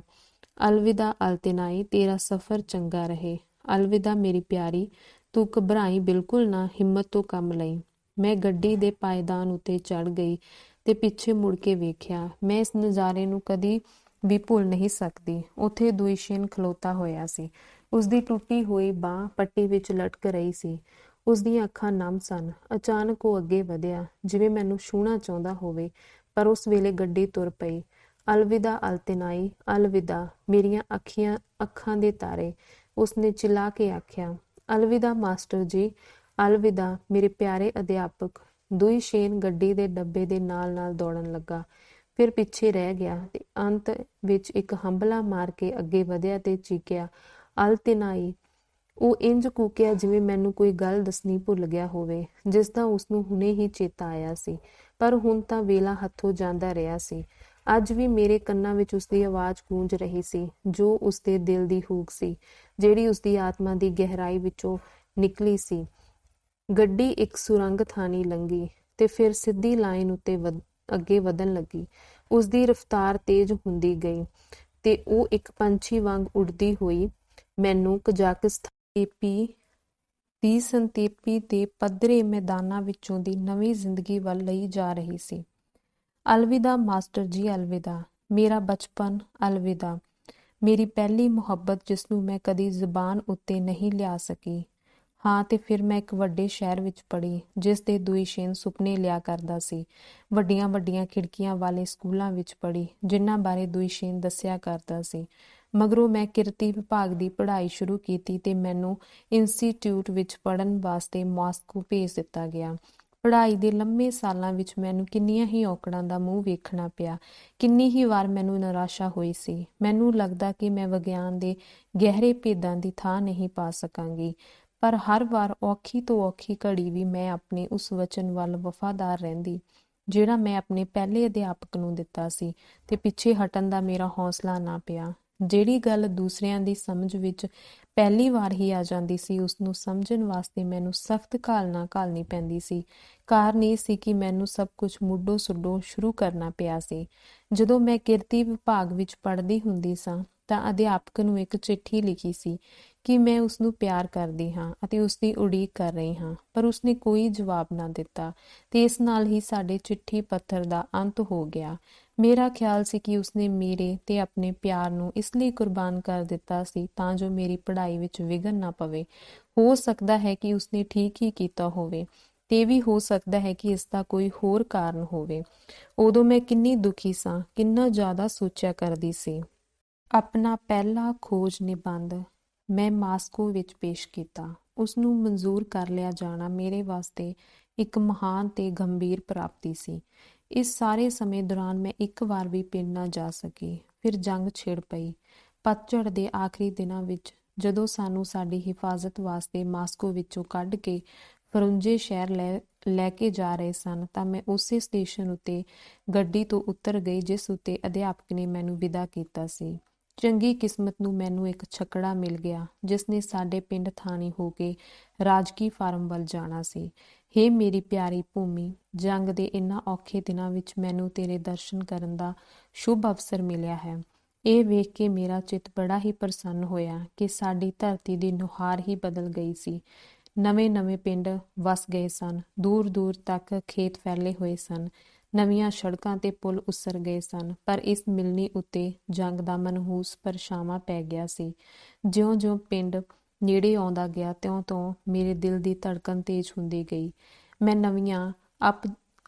ਨਵੀਆਂ ਅਣਜਾਤੀਆਂ ਗਲੀਆਂ, ਨਵੇਂ ਘਰਾਂ ਤੇ ਬਾਗਾਂ ਨੂੰ ਬੜੇ ਧਿਆਨ ਨਾਲ ਵੇਖ ਰਹੀ ਸਾਂ। ਫਿਰ ਮੇਰਾ ਧਿਆਨ ਉਸ ਟਿੱਲੇ ਵੱਲ ਗਿਆ ਜਿੱਥੇ ਸਾਡਾ ਸਕੂਲ ਹੁੰਦਾ ਸੀ। ਮੇਰਾ ਹੇਠਲਾ ਸਾਹ ਹੇਠਾਂ ਤੇ ਉਤਲਾ ਉੱਤੇ ਹੀ ਰਹਿ ਗਿਆ। ਟਿੱਲੇ ਉੱਤੇ ਲਾਗੇ-ਲਾਗੇ ਦੋ ਵੱਡੇ-ਵੱਡੇ ਪੋਪਲਰ ਰੁੱਖ ਸਨ। ਉਹ ਹਵਾ ਵਿੱਚ ਝੂਮ ਰਹੇ ਸਨ ਤੇ ਪਹਿਲੀ ਵਾਰ ਮੈਂ ਉਸ ਆਦਮੀ ਦਾ ਨਾਂ ਮੂੰਹੋਂ ਉਚਾਰਿਆ ਜਿਸਨੂੰ ਮੈਂ ਸਾਰੀ ਜ਼ਿੰਦਗੀ ਮਾਸਟਰ ਜੀ ਹੀ ਆਖਦੀ ਹੁੰਦੀ ਸਾਂ। ਦੁਇਸ਼ੇਨ, ਮੈਂ ਫੁਸਫੁਸਾਈ, ਤੇਰਾ ਸ਼ੁਕਰੀਆ ਦੁਇਸ਼ੇਨ, ਮੇਰੇ ਲਈ ਕੀਤੇ ਹਰ ਕੰਮ ਵਾਸਤੇ। ਤੂੰ ਮੈਨੂੰ ਭੁੱਲਿਆ ਨਹੀਂ, ਤੂੰ ਮੇਰੇ ਬਾਰੇ ਸੋਚਦਾ ਰਿਹਾ। ਇਹ ਗੱਲ ਕਿੰਨੀ ਸ਼ੋਭਦੀ ਏ ਤੈਨੂੰ। ਅਥਰੂਆਂ ਨਾਲ ਭਿੱਜਾ ਮੇਰਾ ਚਿਹਰਾ ਵੇਖ ਕੇ ਗਾੜੀਵਾਨ ਮੁੰਡਾ ਫਿਕਰਮੰਦ ਹੋ ਉੱਠਿਆ। ਤੁਹਾਨੂੰ ਕੀ ਹੋਇਆ? ਕੁਝ ਨਹੀਂ, ਐਵੇਂ ਹੀ। ਤੂੰ ਇਸ ਸਾਂਝੇ ਫਾਰਮ ਵਿੱਚੋਂ ਕਿਸੇ ਨੂੰ ਜਾਣਦਾ? ਬੇਸ਼ੱਕ ਜਾਣਦਾ, ਇੱਥੇ ਸਾਰੇ ਆਪਣੇ ਹੀ ਬੰਦੇ ਨੇ। ਤੇ ਦੁਇਸ਼ੇਨ ਨੂੰ ਜਾਣਦਾ ਜਿਹੜਾ ਮਾਸਟਰ ਹੁੰਦਾ ਸੀ? ਦੁਇਸ਼ੇਨ? ਉਹ ਤਾਂ ਫੌਜ ਵਿੱਚ ਭਰਤੀ ਹੋ ਗਿਆ। ਮੈਂ ਉਸਨੂੰ ਇਸ ਛਕੜੇ ਉੱਤੇ ਚੜ੍ਹਾ ਕੇ ਸਾਂਝੇ ਫਾਰਮ ਤੋਂ ਫੌਜੀ ਦਫ਼ਤਰ ਲੈ ਕੇ ਗਿਆ ਸਾਂ। ਪਿੰਡ ਵਿੱਚ ਵੜਨ ਲੱਗਿਆ ਮੈਂ ਮੁੰਡੇ ਨੂੰ ਰੁਕਣ ਵਾਸਤੇ ਕਿਹਾ ਤੇ ਛਕੜੇ ਤੋਂ ਉਤਰ ਗਈ। ਮੈਂ ਉਤਰ ਕੇ ਸੋਚੀ ਪੈ ਗਈ। ਮੈਂ ਇਸ ਗੱਲ ਦਾ ਫੈਸਲਾ ਨਾ ਕਰ ਸਕੀ ਕਿ ਮੁਸੀਬਤ ਦੇ ਸਮੇਂ ਘਰ-ਘਰ ਜਾ ਕੇ ਆਪਣੀ ਜਾਣ ਪਛਾਣ ਵਾਲੇ ਲੋਕਾਂ ਨੂੰ ਲੱਭਾਂ ਤੇ ਉਹਨਾਂ ਕੋਲੋਂ ਇਹ ਪੁੱਛਾਂ ਕਿ ਉਹ ਮੈਨੂੰ ਪਛਾਣਦੇ ਹਨ ਕਿ ਨਹੀਂ, ਅਤੇ ਉਹਨਾਂ ਨੂੰ ਇਹ ਦੱਸਾਂ ਕਿ ਮੈਂ ਉਹਨਾਂ ਦੇ ਪਿੰਡ ਦੀ ਹੀ ਜੰਮਪਲ ਹਾਂ। ਦੁਇਸ਼ੇਨ ਤਾਂ ਫੌਜ ਵਿੱਚ ਜਾ ਚੁੱਕਾ ਸੀ। ਇਸ ਤੋਂ ਇਲਾਵਾ ਮੈਂ ਸਹੁੰ ਖਾਧੀ ਹੋਈ ਸੀ ਕਿ ਮੈਂ ਉਸ ਘਰ ਵਿੱਚ ਮੁੜ ਕਦੀ ਵੀ ਪੈਰ ਨਹੀਂ ਪਾਵਾਂਗੀ ਜਿੱਥੇ ਮੇਰਾ ਚਾਚਾ ਤੇ ਚਾਚੀ ਰਹਿੰਦੇ ਸਨ। ਲੋਕਾਂ ਦੇ ਕਈ ਗੁਨਾਹ ਮੁਆਫ਼ ਕੀਤੇ ਜਾ ਸਕਦੇ ਹਨ, ਪਰ ਮੈਂ ਸੋਚਦੀ ਹਾਂ ਕਿ ਐਸਾ ਗੁਨਾਹ ਕਦੀ ਵੀ ਕੋਈ ਵੀ ਮੁਆਫ਼ ਨਹੀਂ ਕਰ ਸਕਦਾ। ਮੈਂ ਤਾਂ ਇੰਨਾ ਵੀ ਨਹੀਂ ਚਾਹੁੰਦੀ ਸਾਂ ਕਿ ਉਹਨਾਂ ਨੂੰ ਮੇਰੇ ਪਿੰਡ ਆਉਣ ਬਾਰੇ ਪਤਾ ਲੱਗੇ। ਮੈਂ ਸੜਕ ਤੋਂ ਉਤਰ ਕੇ ਟਿੱਲੇ ਉੱਤੇ ਖੜੇ 2 ਪੋਪਲਰਾਂ ਵੱਲ ਚਲੀ ਗਈ। ਵਾਹ ਪੋਪਲਰੋ, ਪੋਪਲਰੋ, ਉਸ ਵੇਲੇ ਤੋਂ ਕਿੰਨਾ ਪਾਣੀ ਪੁਲਾਂ ਹੇਠੋਂ ਲੰਘ ਚੁੱਕਾ ਹੈ। ਜਦੋਂ ਤੁਸੀਂ ਹਜੇ ਛੋਟੇ-ਛੋਟੇ ਬੂਟੇ ਹੁੰਦੇ ਸੀ ਤੇ ਤੁਹਾਡੇ ਤਣੇ ਨੀਲਤਨ ਦੀ ਭਾ ਮਾਰਦੇ ਸਨ, ਉਹ ਸਾਰੀਆਂ ਗੱਲਾਂ ਸੱਚੀਆਂ ਸਾਬਿਤ ਹੋਈਆਂ ਹਨ, ਜਿਨ੍ਹਾਂ ਦੇ ਸੁਪਨੇ ਤੁਹਾਨੂੰ ਲਾਉਣ ਤੇ ਪਾਲਣ ਵਾਲਾ ਇਨਸਾਨ ਲਿਆ ਕਰਦਾ ਸੀ, ਜਿਨ੍ਹਾਂ ਦੀ ਉਸਨੇ ਪੇਸ਼ਗੋਈ ਕੀਤੀ। ਤੁਸੀਂ ਇੰਨੀ ਉਦਾਸੀ ਵਿੱਚ ਕੀ ਅਲਾਪ ਰਹੇ ਹੋ? ਕਿਉਂ ਦੁਖੀ ਹੋ ਰਹੇ ਹੋ? ਜਾਂ ਫਿਰ ਤੁਹਾਨੂੰ ਇਹ ਸ਼ਿਕਾਇਤ ਹੈ ਕਿ ਸਿਆਲ ਨੇੜੇ ਆਉਂਦਾ ਜਾ ਰਿਹਾ ਹੈ ਅਤੇ ਠੰਡੀਆਂ ਸੀਤ ਹਵਾਵਾਂ ਤੁਹਾਡੇ ਪੱਤੇ ਮਰੁੰਡੀ ਜਾ ਰਹੀਆਂ ਹਨ? ਜਾਂ ਫਿਰ ਤੁਹਾਡੇ ਤਣਿਆਂ ਵਿੱਚ ਲੋਕਾਂ ਦਾ ਦੁੱਖ ਦਰਦ ਭਰਿਆ ਗਿਆ ਹੈ? ਹਾਂ, ਸਿਆਲ ਨੇ ਹਜੇ ਆਉਣਾ ਹੈ। ਕੜਾਕੇ ਦੀ ਠੰਡ ਪੈਣੀ ਹੈ, ਭਿਅੰਕਰ ਬਰਫਾਨੀ ਤੂਫਾਨ ਆਉਣਗੇ, ਪਰ ਬਹਾਰ ਵੀ ਜ਼ਰੂਰ ਹੀ ਆਵੇਗੀ। ਮੈਂ ਉੱਥੇ ਦੇਰ ਤੱਕ ਖਲੋਤੀ ਪੋਪਲਰਾਂ ਦੀ ਪਤਝੜੀ ਸਰਸਰਾਹਟ ਸੁਣਦੀ ਰਹੀ। ਪੋਪਲਰਾਂ ਦੇ ਪੈਰਾਂ ਹੇਠ ਵਹਿਣ ਵਾਲੀ ਸਿੰਚਾਈ ਨਹਿਰ ਕਿਸੇ ਨੇ ਖਾਲ ਦਿੱਤੀ ਹੋਈ ਸੀ। ਜ਼ਮੀਨ ਉੱਤੇ ਕਹੀ ਦੇ ਗਹਿਰੇ ਲਗਭਗ ਸੱਜਰੇ ਨਿਸ਼ਾਨ ਹਜੇ ਵੀ ਵਿਖਾਈ ਦੇ ਰਹੇ ਸਨ। ਭਰੀ ਨਹਿਰ ਵਿੱਚ ਖੜਾ ਪਾਣੀ ਹਲਕੇ-ਹਲਕੇ ਲਿਸ਼ਕਾਰੇ ਮਾਰ ਰਿਹਾ ਸੀ ਅਤੇ ਇਸ ਉੱਤੇ ਪੋਪਲਰਾਂ ਦੇ ਪੀਲੇ ਪੈ ਚੁੱਕੇ ਪੱਤੇ ਅਣਠੇਲੀਆਂ ਕਰ ਰਹੇ ਸਨ। ਉਸ ਟਿੱਲੇ ਤੋਂ ਪਿੰਡ ਦੇ ਨਵੇਂ ਸਕੂਲ ਦੀ ਰੰਗੀ ਹੋਈ ਛੱਤ ਨਜ਼ਰ ਆ ਰਹੀ ਸੀ ਤੇ ਸਾਡੇ ਸਕੂਲ ਦਾ ਕੋਈ ਨਾਮੋ ਨਿਸ਼ਾਨ ਨਹੀਂ ਰਿਹਾ ਸੀ। ਉਸ ਮਗਰੋਂ ਮੈਂ ਟਿੱਲੇ ਤੋਂ ਉਤਰ ਕੇ ਸੜਕ ਉੱਤੇ ਆ ਗਈ ਅਤੇ ਉਸ ਉੱਤੇ ਜਾ ਰਹੇ ਇੱਕ ਛਕੜੇ ਉੱਤੇ ਬੈਠ ਕੇ ਸਟੇਸ਼ਨ ਵੱਲ ਚਲੀ ਗਈ। ਜੰਗ ਲੜੀ ਗਈ ਤੇ ਫਿਰ ਜਿੱਤ ਦੀ ਘੜੀ ਆਈ। ਲੋਕਾਂ ਨੂੰ ਕੌੜੇ ਸੁੱਖ ਦਾ ਕਿੰਨਾ ਅਨੁਭਵ ਹੋਇਆ ਸੀ। ਬੱਚੇ ਆਪਣੇ ਪਿਓਾਂ ਦੇ ਫੌਜੀ ਥੈਲੇ ਚੁੱਕ ਕੇ ਸਕੂਲਾਂ ਵੱਲ ਦੌੜ ਗਏ। ਮਰਦਾਂ ਦੇ ਹੱਥ ਫਿਰ ਕਿਰਤ ਨੂੰ ਲੱਗ ਗਏ। ਫੌਜੀਆਂ ਦੀਆਂ ਵਿਧਵਾਵਾਂ ਰੋਣ ਧੋਣ ਮਗਰੋਂ ਆਖਰ ਸਬਰ ਕਰਕੇ ਬੈਠ ਗਈਆਂ। ਪਰ ਕਈ ਅਜਿਹੀਆਂ ਔਰਤਾਂ ਵੀ ਸਨ ਜਿਹੜੀਆਂ ਹਜੇ ਵੀ ਸਕੇ ਸੰਬੰਧੀਆਂ ਦੇ ਪਰਤਣ ਦੀਆਂ ਆਸਾਂ ਲਾਈ ਬੈਠੀਆਂ ਸਨ। ਵੇਖੋ ਨਾ, ਸਾਰੇ ਹੀ ਇੱਕੋ ਵੇਲੇ ਤਾਂ ਪਰਤ ਨਹੀਂ ਆਏ ਸਨ। ਮੈਨੂੰ ਵੀ ਕੋਈ ਪਤਾ ਨਹੀਂ ਸੀ ਕਿ ਦੁਇਸ਼ੇਨ ਦਾ ਕੀ ਬਣਿਆ ਸੀ। ਸ਼ਹਿਰ ਆਉਣ ਵਾਲੇ ਮੇਰੇ ਪਿੰਡ ਵਾਸੀਆਂ ਨੇ ਦੱਸਿਆ ਸੀ ਕਿ ਦੁਇਸ਼ੇਨ ਲਾਪਤਾ ਹੈ। ਗ੍ਰਾਮ ਸੋਵੀਅਤ ਨੂੰ ਮਿਲੀ ਚਿੱਠੀ ਵਿੱਚ ਇਹੋ ਗੱਲ ਲਿਖੀ ਹੋਈ ਸੀ। ਹੋ ਸਕਦਾ ਮਾਰਿਆ ਹੀ ਗਿਆ ਹੋਵੇ। ਉਹ ਕਿਆਸ ਅਰਾਈਆਂ ਕਰਦੇ। ਵਕਤ ਗੁਜ਼ਰਦਾ ਜਾ ਰਿਹਾ ਸੀ ਤੇ ਉਸਦੀ ਕੋਈ ਉਗ ਸੁਗ ਨਹੀਂ ਮਿਲੀ। ਇਸ ਦਾ ਮਤਲਬ ਇਹ ਹੋਇਆ ਕਿ ਮੇਰਾ ਅਧਿਆਪਕ ਹੁਣ ਮੁੜ ਕੇ ਨਹੀਂ ਆਵੇਗਾ। ਮੈਂ ਕਦੀ-ਕਦੀ ਸੋਚਦੀ, ਉਸ ਯਾਦਗਾਰੀ ਦਿਨ ਤੋਂ ਬਾਅਦ ਜਦੋਂ ਅਸੀਂ ਸਟੇਸ਼ਨ ਉੱਤੇ ਵਿਦਾ ਹੋਏ ਸਾਂ, ਸਾਨੂੰ ਕਦੀ ਵੀ ਮਿਲਣ ਦਾ ਮੌਕਾ ਨਹੀਂ ਮਿਲਿਆ ਸੀ। ਕਦੇ-ਕਦਾਈ ਬੀਤੇ ਦੀਆਂ ਗੱਲਾਂ ਨੂੰ ਯਾਦ ਕਰਦਿਆਂ ਮੈਨੂੰ ਇਸ ਗੱਲ ਦਾ ਭਰਮ ਤੱਕ ਨਾ ਹੁੰਦਾ ਕਿ ਮੇਰੇ ਦਿਲ ਵਿੱਚ ਇੰਨਾ ਗਮ ਭਰ ਚੁੱਕਾ ਸੀ। 1946 ਦੀ ਪਤਝੜ ਦੇ ਆਖਰੀ ਦਿਨੀਂ ਮੈਨੂੰ ਇੱਕ ਵਿਗਿਆਨਕ ਕੰਮ ਲਈ ਤੋਮਸਕ ਯੂਨੀਵਰਸਿਟੀ ਜਾਣਾ ਪਿਆ। ਮੈਂ ਪਹਿਲੀ ਵਾਰੀ ਸਾਇਬੇਰੀਆ ਵਿੱਚੋਂ ਦੀ ਹੋ ਕੇ ਜਾ ਰਹੀ ਸਾਂ। ਉਸ ਸਿਆਲ ਦੇ ਪੂਰਬਲੇ ਸਮੇਂ ਸਾਇਬੇਰੀਆ ਬੜੀ ਕਠੋਰਤਾ ਤੇ ਨਿਰਾਸ਼ਾ ਦਾ ਪ੍ਰਭਾਵ ਪਾਉਂਦਾ ਸੀ। ਗੱਡੀ ਦੀਆਂ ਖਿੜਕੀਆਂ ਤੋਂ ਬਾਹਰ ਸਦੀਆਂ ਪੁਰਾਣੇ ਜੰਗਲਾਂ ਦੀ ਕਾਲੀ ਦੀਵਾਰ ਦੌੜਦੀ ਜਾ ਰਹੀ ਸੀ। ਝੰਗੀਆਂ ਵਿੱਚ ਪਿੰਡਾਂ ਦੇ ਘਰਾਂ ਦੀਆਂ ਕਾਲੀਆਂ ਛੱਤਾਂ ਇੱਕ ਝਲਕ ਦੇ ਜਾਂਦੀਆਂ ਅਤੇ ਉਹਨਾਂ ਦੀਆਂ ਚਿਮਨੀਆਂ ਵਿੱਚੋਂ ਚਿੱਟੇ ਧੂਏ ਦੀਆਂ ਲਕੀਰਾਂ ਉੱਪਰ ਨੂੰ ਉੱਠਦੀਆਂ ਵਿਖਾਈ ਦਿੰਦੀਆਂ। ਠੰਡ ਨਾਲ ਕੁੰਗੜੀਆਂ ਪੈਲੀਆਂ ਨੂੰ ਪਹਿਲੀ ਬਰਫ਼ ਦੀ ਚਾਦਰ ਨੇ ਕੱਜ ਲਿਆ ਹੋਇਆ ਸੀ ਅਤੇ ਪੈਲੀਆਂ ਉੱਪਰ ਰੌਲਾ ਪਾਉਂਦੇ ਹੋਏ ਕਾਂ ਉੱਡ ਰਹੇ ਸਨ। ਅਸਮਾਨ ਹਰ ਵੇਲੇ ਧੁੰਦਲਾ ਤੇ ਨੀਰਸ ਰਹਿੰਦਾ ਸੀ, ਪਰ ਗੱਡੀ ਵਿੱਚ ਮੇਰੇ ਲਈ ਮਾਹੌਲ ਸੁਖਾਵਾਂ ਸੀ। ਮੇਰੇ ਵਾਲੇ ਕੂਪੇ ਵਿੱਚ ਦੂਸਰਾ ਮੁਸਾਫਰ ਇੱਕ ਮੁਹਾਜਿਆ ਸੀ, ਜਿਹੜਾ ਅਪੰਗ ਸੀ ਤੇ ਵਿਸਾਖੀਆਂ ਲਾ ਕੇ ਹੀ ਚੱਲ ਸਕਦਾ ਸੀ। ਉਹ ਜੰਗ ਵੇਲੇ ਦੇ ਦਿਲਚਸਪ ਕਿੱਸੇ ਕਹਾਣੀਆਂ ਸੁਣਾ ਰਿਹਾ ਸੀ। ਮੈਂ ਉਸਦੀ ਕਲਪਨਾ ਕਰਨ ਦੀ ਸਮਰੱਥਾ ਤੋਂ ਹੈਰਾਨ ਹੋਈ ਜਾ ਰਹੀ ਸਾਂ। ਉਸਦੇ ਸਿੱਧੇ ਸਾਦੇ ਤੇ ਨਿਰਦੋਖ ਹਾਸੇ ਪਿੱਛੇ ਸਦਾ ਹੀ ਹਕੀਕੀ ਸੱਚਾਈ ਦਾ ਅਹਿਸਾਸ ਹੁੰਦਾ ਸੀ। ਸਾਡੇ ਡੱਬੇ ਦੇ ਸਾਰੇ ਮੁਸਾਫਰਾਂ ਨੂੰ ਉਹ ਬੜਾ ਚੰਗਾ ਲੱਗਦਾ ਸੀ। ਇੱਕ ਵਾਰ ਨੋਵੋਸਿਬਿਰਸਕ ਤੋਂ ਅੱਗੇ ਕਿਤੇ ਜਾ ਕੇ ਸਾਡੀ ਗੱਡੀ ਇੱਕ ਛੋਟੇ ਜਿਹੇ ਸਟੇਸ਼ਨ ਉੱਤੇ 1 ਮਿੰਟ ਲਈ ਰੁਕੀ। ਮੈਂ ਖਿੜਕੀ ਲਾਗੇ ਖਲੋਤੀ ਹੋਈ ਸਾਂ ਤੇ ਆਪਣੇ ਹਮਸਫ਼ਰ ਦਾ ਇੱਕ ਨਵਾਂ ਚੁਟਕਲਾ ਸੁਣ ਕੇ ਹੱਸੀ ਜਾ ਰਹੀ ਸਾਂ। ਗੱਡੀ ਤੁਰ ਪਈ ਤੇ ਹੌਲੀ-ਹੌਲੀ ਰਫ਼ਤਾਰ ਫੜਨ ਲੱਗੀ। ਖਿੜਕੀ ਤੋਂ ਬਾਹਰ ਸਟੇਸ਼ਨ ਦਾ ਇੱਕੋ ਇੱਕ ਛੋਟਾ ਜਿਹਾ ਮਕਾਨ ਪਿੱਛੇ ਰਹਿ ਗਿਆ ਸੀ। ਜਦੋਂ ਗੱਡੀ ਕਾਂਟੇ ਲਾਗੇ ਪਹੁੰਚੀ ਤਾਂ ਮੈਂ ਖਿੜਕੀ ਤੋਂ ਪਿੱਛੇ ਹਟ ਗਈ, ਪਰ ਉਸ ਵੇਲੇ ਫਿਰ ਤੇਜ਼ੀ ਨਾਲ ਖਿੜਕੀ ਦੇ ਸ਼ੀਸ਼ੇ ਵੱਲ ਗਈ। ਉੱਥੇ ਉਹ ਦੁਇਸ਼ੇਨ ਖੜਾ ਸੀ। ਉਹ ਰੇਲਵੇ ਕੈਬਿਨ ਲਾਗੇ ਹੱਥ ਵਿੱਚ ਝੰਡੀ ਲੈ ਕੇ ਖਲੋਤਾ ਹੋਇਆ ਸੀ। ਮੈਨੂੰ ਨਹੀਂ ਪਤਾ ਕਿ ਉਦੋਂ ਮੈਨੂੰ ਕੀ ਹੋ ਗਿਆ ਸੀ। ਰੁਕੋ, ਮੈਂ ਚੀਕ ਕੇ ਆਖਿਆ ਤੇ ਦਰਵਾਜ਼ੇ ਵੱਲ ਵਧੀ। ਮੈਨੂੰ ਕੁਝ ਨਹੀਂ ਸੁੱਝ ਰਿਹਾ ਸੀ ਕਿ ਕੀ ਕੀਤਾ ਜਾਵੇ, ਪਰ ਉਸੇ ਪਲ ਮੇਰੀ ਨਜ਼ਰ ਖਤਰੇ ਦੀ ਜ਼ੰਜੀਰ ਉੱਤੇ ਪਈ ਤੇ ਮੈਂ ਉਸਨੂੰ ਪੂਰੇ ਜ਼ੋਰ ਨਾਲ ਖਿੱਚ ਦਿੱਤਾ। ਗੱਡੀ ਦੇ ਡੱਬਿਆਂ ਨੂੰ ਜ਼ੋਰ ਨਾਲ ਧੱਕਾ ਲੱਗਾ। ਉਹ ਜ਼ਬਰਦਸਤ ਝਟਕਾ ਪਾ ਕੇ ਰੁਕੀ ਅਤੇ ਫਿਰ ਓਨੇ ਹੀ ਜ਼ੋਰ ਨਾਲ ਪਿਛਾਂਹ ਵੱਲ ਝਟਕਾ ਖਾਧਾ। ਫੱਟਿਆਂ ਉੱਤੇ ਚੀਜ਼ਾਂ ਡਿੱਗ ਪਈਆਂ, ਬਰਤਨ ਡਿੱਗਣ ਦੀ ਆਵਾਜ਼ ਆਈ। ਔਰਤਾਂ ਤੇ ਬੱਚਿਆਂ ਨੇ ਕੋਹਰਾਮ ਮਚਾ ਦਿੱਤਾ। ਕਿਸੇ ਦੀ ਅਜੀਬ ਤਰ੍ਹਾਂ ਨਾਲ ਚੀਕ ਨਿਕਲੀ। ਬੰਦਾ ਗੱਡੀ ਹੇਠਾਂ ਆ ਗਿਆ। ਮੈਂ ਡੱਬੇ ਦੇ ਪਾਇਦਾਨ ਉੱਤੇ ਆ ਗਈ ਹੋਈ ਸਾਂ। ਮੈਂ ਹੇਠਾਂ ਵੇਖੇ ਬਿਨਾਂ ਹੀ ਛਾਲ ਮਾਰ ਦਿੱਤੀ। ਮੈਨੂੰ ਲੱਗਾ ਜਿਵੇਂ ਮੈਂ ਡੂੰਘੀ ਖੱਡ ਵਿੱਚ ਲੈ ਗਈ ਹੋਵਾਂ। ਮੈਂ ਕਮਲੀ ਹੋਈ ਰੇਲਵੇ ਕੈਬਿਨ ਵੱਲ ਦੁਇਸ਼ੇਨ ਵੱਲ ਸਰਪਟ ਦੌੜੀ ਜਾ ਰਹੀ ਸਾਂ। ਪਿਛਲੇ ਪਾਸਿਓਂ ਗਾਰਡ ਨੇ ਸੀਟੀ ਵਜਾਈ। ਮੁਸਾਫਰ ਡੱਬਿਆਂ ਵਿੱਚੋਂ ਛਾਲਾਂ ਮਾਰ ਕੇ ਮੇਰੇ ਪਿੱਛੇ ਪਿੱਛੇ ਭੱਜੇ ਆ ਰਹੇ ਸਨ। ਮੈਂ ਅੱਖ ਦੇ ਪਲਕਾਲੇ ਵਿੱਚ ਤੀਰ ਵਾਂਗ ਉੱਡਦੀ ਹੋਈ ਗੱਡੀ ਦੇ ਸਾਰੇ ਡੱਬੇ ਪਾਰ ਕਰ ਗਈ। ਉਧਰ ਦੁਇਸ਼ੇਨ ਵੀ ਮੇਰੇ ਵੱਲ ਦੌੜਦਾ ਆ ਰਿਹਾ ਸੀ। ਦੁਇਸ਼ੇਨ ਮਾਸਟਰ ਜੀ, ਮੈਂ ਉਸ ਵੱਲ ਧੌਂਦੀ ਹੋਈ ਚੀਕੀ। ਕਾਂਟੇ ਵਾਲਾ ਰੁਕ ਗਿਆ ਤੇ ਭੌਂਚਲਿਆ ਹੋਇਆ ਮੇਰੇ ਵੱਲ ਵੇਖਣ ਲੱਗਾ। ਇਹ ਦੁਇਸ਼ੇਨ ਹੀ ਸੀ, ਉਹ ਚਿਹਰਾ, ਉਹ ਅੱਖਾਂ, ਪਰ ਉਹ ਮੁੱਛਾਂ ਨਹੀਂ ਰੱਖਦਾ ਹੁੰਦਾ ਸੀ ਤੇ ਇਹ ਕੁਝ ਬੁੱਢਾ ਹੋ ਗਿਆ ਸੀ। ਤੁਹਾਨੂੰ ਕੀ ਹੋਇਆ ਭੈਣ ਜੀ, ਕੀ ਗੱਲ ਹੈ? ਉਸਨੇ ਕਜ਼ਾਕ ਬੋਲੀ ਵਿੱਚ ਆਖਿਆ। ਤੁਹਾਨੂੰ ਐਵੇਂ ਭੁਲੇਖਾ ਲੱਗਾ ਹੈ, ਮੈਂ ਤਾਂ ਕਾਂਟੇ ਵਾਲਾ ਹਾਂ। ਮੇਰਾ ਨਾਂ ਬੈਨਿਓ ਜੌਨਗਜ਼ਿਨ ਹੈ। ਬੈਨਿਓ?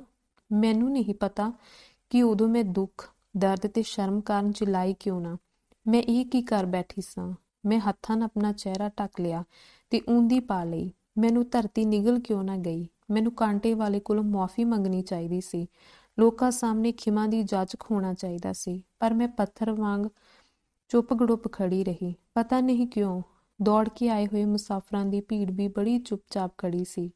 ਮੈਂ ਇਸ ਗੱਲ ਦੀ ਉਡੀਕ ਵਿੱਚ ਸਾਂ ਕਿ ਹੁਣ ਉਹ ਮੈਨੂੰ ਬੁਰਾ ਭਲਾ ਆਖਣ ਲੱਗ ਪੈਣਗੇ, ਪਰ ਸਾਰੇ ਲੋਕ ਚੁੱਪ ਰਹੇ। ਉਸ ਭਿਆਨਕ ਚੁੱਪ ਨੂੰ ਕਿਸੇ ਔਰਤ ਦੀਆਂ ਸਿਸਕੀਆਂ ਨੇ ਤੋੜਿਆ। ਉਸਨੇ ਹੌਲੀ ਜਿਹੀ ਆਖਿਆ, ਵਿਚਾਰੀ ਆਪਣਾ ਖਾਵੰਦੀਆਂ ਭਰਾ ਸਮਝ ਕੇ ਇੱਧਰ ਦੌੜੀ ਆਈ, ਪਰ ਉਹ ਕੋਈ ਹੋਰ ਹੀ ਨਿਕਲਿਆ। ਲੋਕਾਂ ਵਿੱਚ ਹਿਲਜੁਲ ਹੋਈ। ਵੇਖੋ ਕੀ ਵਾਪਰ ਜਾਂਦਾ ਹੈ, ਕਿਸੇ ਦੀ ਗੂੰਜਵੀਂ ਆਵਾਜ਼ ਆਈ। ਜ਼ਿੰਦਗੀ ਵਿੱਚ ਕੀ ਨਹੀਂ ਹੁੰਦਾ। ਜੰਗ ਵਿੱਚ ਸਾਡੇ ਉੱਤੇ ਕੀ ਨਹੀਂ ਬੀਤੀ। ਜਵਾਬ ਵਿੱਚ ਕਿਸੇ ਜਨਾਨੀ ਦੀ ਭਰੜਾਈ ਆਵਾਜ਼ ਆਈ। ਕਾਂਟੇ ਵਾਲੇ ਨੇ ਮੇਰੇ ਚਿਹਰੇ ਤੋਂ ਹੱਥ ਹਟਾਏ ਤੇ ਆਖਿਆ, ਆਓ ਮੈਂ ਤੁਹਾਨੂੰ ਡੱਬੇ ਤੱਕ ਛੱਡ ਆਉਂਦਾ ਹਾਂ, ਬਾਹਰ ਠੰਡ ਹੈ। ਉਸਨੇ ਮੈਨੂੰ ਆਪਣੀ ਬਾਂਹ ਦਾ ਆਸਰਾ ਦਿੱਤਾ। ਦੂਜੇ ਪਾਸਿਓਂ ਕਿਸੇ ਫੌਜੀ ਅਫਸਰ ਨੇ ਆਪਣੀ ਬਾਂਹ ਦਾ ਸਹਾਰਾ ਦਿੱਤਾ। ਆਓ ਤੁਰੋ, ਅਸੀਂ ਸਾਰੀ ਗੱਲ ਸਮਝਦੇ ਹਾਂ, ਉਸਨੇ ਆਖਿਆ। ਲੋਕ ਪਿੱਛੇ ਹਟ ਗਏ ਤੇ ਮੈਨੂੰ ਇਸ ਤਰ੍ਹਾਂ ਲੈ ਤੁਰੇ ਜਿਵੇਂ ਮਾਤਮੀ ਜਲੂਸ ਜਾ ਰਿਹਾ ਹੋਵੇ। ਅਸੀਂ ਹੌਲੀ ਹੌਲੀ ਤੁਰ ਰਹੇ ਸਾਂ ਤੇ ਸਾਡੇ ਪਿੱਛੇ ਬਾਕੀ ਦੇ ਲੋਕ ਆ ਰਹੇ ਸਨ। ਅਗਲੇ ਪਾਸਿਓਂ ਆਉਣ ਵਾਲੇ ਮੁਸਾਫਰ ਵੀ ਭੀੜ ਵਿੱਚ ਚੁੱਪਚਾਪ ਸ਼ਾਮਲ ਹੁੰਦੇ ਜਾਂਦੇ। ਕਿਸੇ ਨੇ ਮੇਰੇ ਮੋਢਿਆਂ ਉੱਤੇ ਮੁਲਾਇਮ ਛਾਲ ਪਾ ਦਿੱਤੀ। ਮੇਰਾ ਹਮਸਫ਼ਰ ਸਾਡੇ ਨਾਲ ਤੁਰਿਆ ਜਾ ਰਿਹਾ ਸੀ। ਉਹ ਵਿਸਾਖੀਆਂ ਟੇਕਦਾ ਹੋਇਆ ਮੇਰੇ ਸਾਹਮਣੇ ਹੋ ਜਾਂਦਾ ਤੇ ਮੇਰੇ ਮੂੰਹ ਵੱਲ ਵੇਖਣ ਲੱਗ ਪੈਂਦਾ। ਉਹ ਬੜਾ ਖੁਸ਼ਮਿਜ਼ਾਜ, ਮਸਖਰਾ, ਨੇਕ ਦਿਲ ਤੇ ਬਹਾਦਰ ਮਨੁੱਖ ਸੀ। ਪਤਾ ਨਹੀਂ ਕਿਉਂ ਆਪਣੇ ਸਿਰ ਤੋਂ ਟੋਪੀ ਲਾ ਕੇ ਤੁਰਿਆ ਜਾ ਰਿਹਾ ਸੀ ਤੇ ਉਹ ਰੋ ਰਿਹਾ ਲੱਗਦਾ ਸੀ। ਮੈਂ ਵੀ ਰੋਈ ਜਾ ਰਹੀ ਸਾਂ। ਮੈਨੂੰ ਗੱਡੀ ਦੇ ਨਾਲ ਤਾਲਬੰਦ ਗਤੀ ਨਾਲ ਤੁਰੇ ਜਾ ਰਹੇ ਇਸ ਜਲੂਸ ਵਿੱਚ ਟੈਲੀਗ੍ਰਾਫ ਦੀਆਂ ਤਾਰਾਂ ਨਾਲ ਖਹਿ ਜਾਂਦੀ ਹਵਾ ਦੀਆਂ ਸੀਟੀਆਂ ਤੇ ਝੰਝਨਾਹਟ ਵਿੱਚ ਮਾਤਮੀ ਧੁਨਾਂ ਸੁਣਾਈ ਦੇ ਰਹੀਆਂ ਸਨ। ਨਹੀਂ, ਮੈਂ ਉਸਨੂੰ ਕਦੀ ਵੀ ਨਹੀਂ ਵੇਖ ਸਕਾਂਗੀ। ਮੇਰੇ ਵਾਲੇ ਡੱਬੇ ਲਾਗੇ ਸਾਨੂੰ ਗੱਡੀ ਦੇ ਗਾਰਡ ਨੇ ਰੋਕ ਲਿਆ। ਉਹ ਸੰਗ ਪਾੜ ਕੇ ਕੁਝ ਕਹਿ ਰਿਹਾ ਸੀ ਤੇ ਧਮਕੀ ਦੇ ਲਹਿਜੇ ਵਿੱਚ ਉਂਗਲ ਹਿਲਾ ਕੇ ਮੈਨੂੰ ਕਿਸੇ ਅਦਾਲਤੀ ਜਵਾਬਦੇਹੀ ਤੇ ਜੁਰਮਾਨੇ ਬਾਰੇ ਕੁਝ ਕਹਿ ਰਿਹਾ ਸੀ, ਪਰ ਮੈਂ ਕੋਈ ਜਵਾਬ ਨਾ ਦਿੱਤਾ। ਮੈਨੂੰ ਕਿਸੇ ਵੀ ਗੱਲ ਦੀ ਕੋਈ ਪਰਵਾਹ ਨਹੀਂ ਸੀ। ਉਸਨੇ ਰਪਟ ਲਿਖੀ ਤੇ ਦਸਤਖਤ ਕਰਨੀ ਮੇਰੇ ਅੱਗੇ ਕੀਤੇ, ਪਰ ਮੇਰੇ ਹੱਥਾਂ ਵਿੱਚ ਤਾਂ ਪੈਨਸਲ ਫੜਨ ਜੋਗੀ ਤਾਕਤ ਵੀ ਨਹੀਂ ਰਹੀ ਸੀ। ਤਦ ਕੂਪੇ ਵਿੱਚ ਮੇਰੇ ਨਾਲ ਸਫ਼ਰ ਕਰਨ ਵਾਲੇ ਨੇ ਉਸ ਕੋਲੋਂ ਕਾਗਜ਼ ਖੋਲ੍ਹਿਆ ਤੇ ਆਪਣੀਆਂ ਵਿਸਾਖੀਆਂ ਦੇ ਆਸਰੇ ਅੱਗੇ ਵਧਿਆ ਤੇ ਉਸਦੇ ਐਨ ਸਾਹਮਣੇ ਚੀਕ ਕੇ ਆਖਿਆ, ਇਹਨੂੰ ਤੰਗ ਨਾ ਕਰ, ਲਿਆ ਮੈਂ ਕਰ ਦਿੰਦਾ ਦਸਤਖਤ। ਮੈਂ ਹੀ ਖਤਰੇ ਦੀ ਜੰਜੀਰ ਕੀਤੀ ਸੀ, ਮੈਂ ਹੀ ਇਸ ਲਈ ਜ਼ਿੰਮੇਵਾਰ ਹਾਂ। ਰੂਸ ਦੇ ਜੱਦੀ ਇਲਾਕੇ ਸਾਇਬੇਰੀਆ ਦੀ ਧਰਤੀ ਉੱਤੇ ਕੁਝ ਲੇਟ ਹੋ ਚੁੱਕੀ ਗੱਡੀ ਤੇਜ਼ ਰਫ਼ਤਾਰ ਨਾਲ ਅੱਗੇ ਵਧਦੀ ਜਾ ਰਹੀ ਸੀ। ਰਾਤ ਦੀ ਖਾਮੋਸ਼ੀ ਵਿੱਚ ਮੇਰੇ ਹਮਸਫ਼ਰ ਦੀ ਗਿਟਾਰ ਦੀਆਂ ਉਦਾਸ ਧੁਨਾਂ ਸੁਣਾਈ ਦੇ ਰਹੀਆਂ ਸਨ। ਮੈਂ ਰੂਸੀ ਵਿਧਵਾ ਔਰਤ ਦੇ ਨਿਰਾਸ਼ਾ ਭਰੇ ਗੀਤਾਂ ਵਾਂਗ ਹੀ ਬੀਤੀ ਜੰਗ ਦੀ ਸ਼ੋਕਮਈ ਗੂੰਜ ਆਪਣੇ ਸੁਲਗਦੇ ਦਿਲ ਵਿੱਚ ਲਈ ਜਾ ਰਹੀ ਸਾਂ। ਇੰਜ ਸਾਲ ਗੁਜ਼ਰਦੇ ਗਏ। ਅਤੀਤ ਪਿੱਛੇ ਰਹਿ ਗਿਆ। ਭਵਿੱਖ ਆਪਣੇ ਹਰ ਰੋਜ਼ ਦੇ ਛੋਟੇ ਵੱਡੇ ਫਿਕਰਾਂ ਨਾਲ ਲਗਾਤਾਰ ਸਾਨੂੰ ਬੁਲਾ ਰਿਹਾ ਸੀ। ਮੈਂ ਪਛੜ ਕੇ ਵਿਆਹ ਕੀਤਾ, ਪਰ ਮੈਨੂੰ ਇੱਕ ਨੇਕ ਆਦਮੀ ਮਿਲ ਗਿਆ ਸੀ। ਹੁਣ ਸਾਡੇ ਬੱਚੇ ਹਨ, ਪਰਿਵਾਰ ਹੈ ਤੇ ਅਸੀਂ ਬੜੇ ਪਿਆਰ ਨਾਲ ਰਹਿੰਦੇ ਹਾਂ। ਮੈਂ ਫਲਸਫੇ ਦੀ ਡਾਕਟਰੇਟ ਕੀਤੀ ਹੋਈ ਹੈ। ਮੈਨੂੰ ਅਕਸਰ ਇੱਧਰ ਉੱਧਰ ਆਉਣਾ ਜਾਣਾ ਪੈਂਦਾ ਹੈ। ਮੈਂ ਕਈ ਦੇਸ਼ ਪਰਦੇਸ ਵੇਖ ਚੁੱਕੀ ਹਾਂ, ਪਰ ਮੈਂ ਆਪਣੇ ਪਿੰਡ ਫਿਰ ਵੀ ਕਦੀ ਨਹੀਂ ਗਈ ਸਾਂ। ਬੇਸ਼ੱਕ ਇਸ ਦੇ ਆਪਣੇ ਹੀ ਕਾਰਨ ਸਨ, ਕਈ ਕਾਰਨ ਸਨ, ਪਰ ਮੈਂ ਆਪਣੀ ਕੋਈ ਸਫਾਈ ਪੇਸ਼ ਨਹੀਂ ਕਰਨ ਲੱਗੀ। ਇਹ ਗੱਲ ਮਾੜੀ ਹੈ ਕਿ ਮੈਂ ਆਪਣੇ ਪਿੰਡ ਵਾਸੀਆਂ ਨਾਲੋਂ ਨਾਤਾ ਤੋੜ ਲਿਆ ਸੀ। ਇਸ ਨੂੰ ਮੁਆਫ ਨਹੀਂ ਕੀਤਾ ਜਾ ਸਕਦਾ, ਪਰ ਮੇਰਾ ਨਸੀਬਾ ਹੀ ਐਸਾ ਸੀ। ਮੈਂ ਬੀਤੇ ਨੂੰ ਭੁਲਾਇਆ ਨਹੀਂ ਹੈ। ਨਹੀਂ, ਮੈਂ ਇਸ ਨੂੰ ਭੁਲਾ ਨਹੀਂ ਸਕਦੀ ਸਾਂ। ਮੈਂ ਤਾਂ ਇਸ ਤੋਂ ਦੂਰ ਹੁੰਦੀ ਜਾ ਰਹੀ ਸਾਂ। ਪਹਾੜਾਂ ਵਿੱਚ ਕੁਝ ਅਜਿਹੇ ਚਸ਼ਮੇ ਹੁੰਦੇ ਹਨ ਜਿਨ੍ਹਾਂ ਵੱਲ ਜਾਂਦੀ ਪਹਿਲੀ ਪਗਡੰਡੀ ਨੂੰ ਲੋਕ ਭੁੱਲ ਜਾਂਦੇ ਹਨ, ਕਿਉਂਕਿ ਲਾਗੇ ਹੀ ਕੋਈ ਨਵੀਂ ਸੜਕ ਬਣ ਜਾਂਦੀ ਹੈ। ਲੋਕ ਪਾਣੀ ਪੀਣ ਵਾਸਤੇ ਉੱਧਰ ਬਹੁਤ ਘੱਟ ਜਾਂਦੇ ਹਨ ਤੇ ਚਸ਼ਮਿਆਂ ਦੁਆਲੇ ਹੌਲੀ-ਹੌਲੀ ਝਾੜੀਆਂ ਉੱਗ ਆਉਂਦੀਆਂ ਹਨ। ਫਿਰ ਉੱਧਰ ਕਿਸੇ ਦਾ ਵੀ ਧਿਆਨ ਨਹੀਂ ਜਾਂਦਾ। ਕੋਈ ਵਿਰਲਾ ਹੀ ਇਹਨਾਂ ਚਸ਼ਮਿਆਂ ਨੂੰ ਯਾਦ ਕਰਦਾ ਹੈ। ਕੋਈ ਵਿਰਲਾ ਹੀ ਗਰਮੀਆਂ ਦੇ ਦਿਨੀਂ ਕੜਕਦੀ ਧੁੱਪ ਵਿੱਚ ਸੜਕ ਤੋਂ ਲੈ ਕੇ ਆਪਣੀ ਪਿਆਸ ਬੁਝਾਉਣ ਲਈ ਚਸ਼ਮਿਆਂ ਵੱਲ ਜਾਂਦਾ ਹੈ। ਫਿਰ ਕੋਈ ਆਦਮੀ ਆਵੇਗਾ, ਇਸ ਉਜੜੀ ਹੋਈ ਥਾਂ ਨੂੰ ਲੱਭ ਲਵੇਗਾ, ਝਾੜੀਆਂ ਨੂੰ ਹਟਾ ਕੇ ਹੌਲੀ ਜਿਹੀ ਹੌਕਾ ਭਰੇਗਾ। ਠੰਡੇ ਪਾਣੀ ਦੀ ਅਸਾਧਾਰਨ ਨਿਰਮਲਤਾ, ਜਿਸ ਨੂੰ ਮੁੱਦਤਾਂ ਤੋਂ ਕਿਸੇ ਨੇ ਗੰਧਲਾ ਨਹੀਂ ਕੀਤਾ, ਆਪਣੀ ਸਥਿਰਤਾ ਤੇ ਗਹਿਰਾਈ ਨਾਲ ਉਸ ਨੂੰ ਹੈਰਾਨ ਕਰ ਦੇਗੀ।